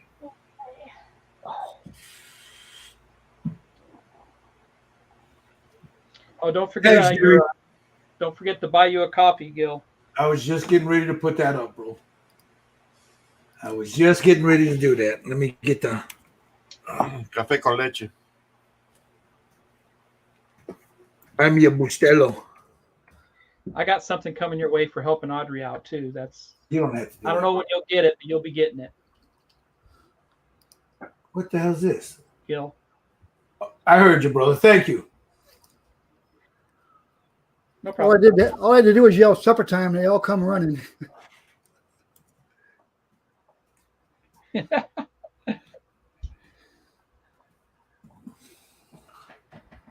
like to. I feed them wet food morning at 9 and at 6. I feed them, and then I feed them dry food all day long. They each have their own variety of dry food. Give me that deal. Spoiled kids. All my dogs have to do is listen for me to open the refrigerator. Yeah. I'm eating Chinese tonight, I guess, because it's coming about 8 o'clock. So Jeff says, nice effect with those color shift paints, Steve. Right there. Thank you. That you and Audrey have been doing. All right, guys. For those in the chat and anybody watching this later on, I have a buy me a Bustelo, buy me a beer, buy me a coffee, whatever you want. Just put the link up. If any of this, what we are doing here, what I'm doing here, if it's of any value to you and you want to watch me continue doing it, if you can, whatever you can contribute, you know, it doesn't matter, you know, it's fine. But, you know, consider that. I don't have a Patreon, so I don't do this on Patreon. I prefer to do it this way and throw it out for everybody to see it. That's me, you know. Also, you know, if you like what you're seeing, please hit a thumbs up on the video. Subscribe if you want to share it with people. Share it, you know. But consider that PayPal or that buy me a coffee thing there. So I don't like asking, but times being what they are, you know, hey. Anyway, I don't do classes. I don't do anything like that. You know, I'm not a master painter, but whatever little skills I do know or do have, I'm more than happy to share them with you guys. So Somebody asked me at 408 if I had a YouTube channel. What's that? Somebody asked me, Scott Schreiber asked me if I had a YouTube channel on your comments. Where? I thought about doing one. Let me see. Where? It's at 4:08 p.m. Oh, Jesus, that's way up there. I know, I just happened to see it. I mean, I give seminars at the Nationals, but that's about it, really. I thought about doing a YouTube channel. You should do one. What you do? Yeah. I see a lot of guys out there doing them, and they're not done very well. Oh, geez. Very few get sailing ships. I gotta get one of my kids down here, man. I see it. Does Michael Wheaton have a YouTube channel? There it is, right there. Yeah, I don't. No, but we're gonna talk him into one. Yeah. Because I'm gonna tell you something. You got one of those ships that you're working on handy? Yeah. Can I see it, please? Well, this is the kind of work this man does. Now that's nowhere near done. That's probably you got another coat of oil to put on that, right? yeah. Plus, I'll do a black band here, and then this color will be a darker brown or wood tone than up here, and then here, and this I got a lot of work. I got about 6 months of work on this stupid thing, but I ordered brass, pure brass cannons, aged them, and each brass cannon has probably about 25 pieces of photo etched brass I made out of just brass. Yeah. Now, Scott, if you're still watching, that was what, 2 hours ago or so. Yeah, sorry. If you're still on there, Scott, come join us on the Styrene Syndicate on Facebook. If you do Facebook, Styrene Syndicate of Red Dragon Model Works, you'll see his work. We'll eventually talk him into doing a YouTube channel or something, you know. But the man does some phenomenal work. There was another one here. But Brian had asked, Got Fuels, Brian says, Gil, are you using that? And I'm sure Josh answered him. But are you using that primer straight or does it have a retarder in it? Didn't think it would brush on that good. It will brush on beautifully. Stynylrez will brush on beautifully. You watch me do it. It was straight out of the bottle, and I even mixed two colors, the white and the neutral yellow, and it came out really nice. You can do it. It brushes on really nice. It airbrushes on really good. So yeah. Like Josh says, it's awesome to brush paint. I'm sorry, I'm going through these comments right now because I was painting and didn't get to them. Probably not this time. So let me. So again, if I didn't get to your comments, guys, please, I'm sorry. You know, Gary from Ride to Win says, "Look at this. You really need to start a channel. That's real nice." And you know what? I'm gonna tell you something. That looks like shit right now. Wait till he's done with that fucking thing. You know, when it's all rigged and stuff. And I don't mean it's. I don't. Let me clarify because I said that to Josh one day and it came out wrong. I don't mean that it's terrible. I mean you ain't gonna see the full glory of that shit until he's done it. And I'm telling you, man, the man is good. Yeah. I've been doing it since I was 7. So. See, there's Jeff. Jeff says see, they're all trying. Come on, man. Yeah, it looks good with the snake. And then Gary. I did my seminar on my painting thing at the Nationals this last time. I've done one about the last 4 years. Place was packed. Everybody loved it. And then they wanted me to do one on rigging, which I'm doing in San Marcos, Texas, in August. What made me mad is they put the Nationals the same time Sturgis is going. No. So I'll drive back 2 days to drive back. Sleep for about 8 hours, get back in my bike, and haul butt up to Sturgis. It's a 11-hour drive. I could do it one day. I've done it before. Also, guys, this brother right here, Steve Sutton, he's got a channel, Scale Model Kit Review. There's the link. It's coming up right now. Go check out his work. He does fantastic stuff. Give him a sub, give him a like, and also Jerry. Now Jerry's got. Let me just paint it. Let me put it up.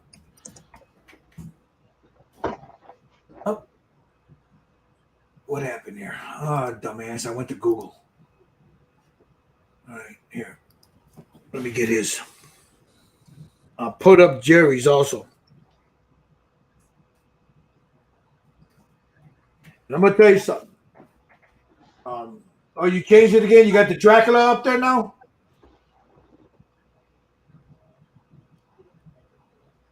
I want to make sure it's him. Yep, it's him. All right.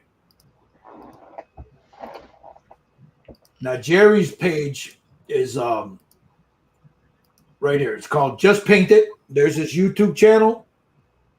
And in a second there, if you there, Jerry? I think He hasn't been there for a while. I think he walked away. Yeah, he said he was going to do something. He'd be right back. Gary said he just subbed you there. Who'd you sub? Steve or both? Jeff is asking, what scale is your ship? That's 175th Heller Chebec, and I sent to France for the actual plans, and they put a book out that's about that thick. It's written in French. Thank God I can read French sometimes, and so I'm doing that when I'm using that as my reference. You know, what I do is I kind of take a ship, then I detail as much as I can. You know, that's my fun part, is the rigging part, and the hard work is getting it ready to go and getting the colors right, then getting them clear coated, and then I can go on the ship and do that. I mean, my forte is rigging. I like to do that as detailed as possible. I'm going to also share that right there that I just put in the comments, the Styrene Syndicate. That's for our Facebook group, guys. If you guys want to join us while we do this kind of stuff, you're more than happy to come and join us. Come in, just ask for an invite. I'll let you in. That's the Facebook group. And this is the other Facebook group, which is Red Dragon Model Works. That's also, again, I stream on live. If you guys want to join us, that's how you do. And then you got Steve Sutton's. I mean, Steve's got like 30 of them. But this is his main one. This is Scale. Well, how many you got now, Steve? Well, you got a bunch of different things that you're into. So Yeah. but this is Steve's main Facebook page, Scale Model Kit Review. He's got his Facebook group there. Guys, go if you do Facebook, check out these sites, man. You know, come and join us. You know, there's some awesome work there. You know, You know, what are you, Steve? What are you working on now on your channel, on your YouTube channel? As I'm doing a lot of the part work kits. So I've been building the Jaguar from Agora. I'm doing the kit, the Knight Rider kit car, the Volkswagen bus, Samba bus. The GT40. You're also doing a Terminator, right? You got videos on the Terminator? Terminator. I'm almost done with that. I'm doing the R2D2. And I am trying to build models. I have a bunch of models work in progress. So that's why I'm learning these paint techniques from Gil so I can do better with my model kits. Audrey, do you like dragons? Sure. I've got a couple here. I'm gonna box them up when I send stuff out. I'm gonna send you the two dragons are dancing on a ledge. So I'll send you that. You know, that way they're really great. You'll love them. You'll love them. So I'm gonna send you that so you can do that and take over your dad's channel. Just kidding. But I'll send you those. I told her I needed a model to hold up the model kits for my thumbnails, you know. There you go. Yeah, really, isn't it? All right, guys, we've been it's about 3 hours, 3.5 hours. So I'm gonna go ahead and end this right now. I don't want to bore everybody to death. So thank you guys for watching. We're gonna finish up like with the snake and stuff later. We'll probably do the hat offline, but next week, I want to. Hopefully, we all got them done, and I want to show you guys what these people have done. You know, some great work, man. I'm telling you. And Audrey, you're doing fantastic, huh? This is her first. This is her first one, right? Well, No, this is the second one. The second one. But she's doing fantastic. So thank you everybody for watching. Again, in the comments there, I left all the Facebook page groups. I left all the YouTube the YouTube groups. Please think about joining them. Come check them out. Give them a like, subscribe, and we'll see you guys next Saturday, man. You guys have a good one. Thank you guys for watching. You too, Gil. Bye-bye. Good night. Thanks for all your help. Yeah, thanks.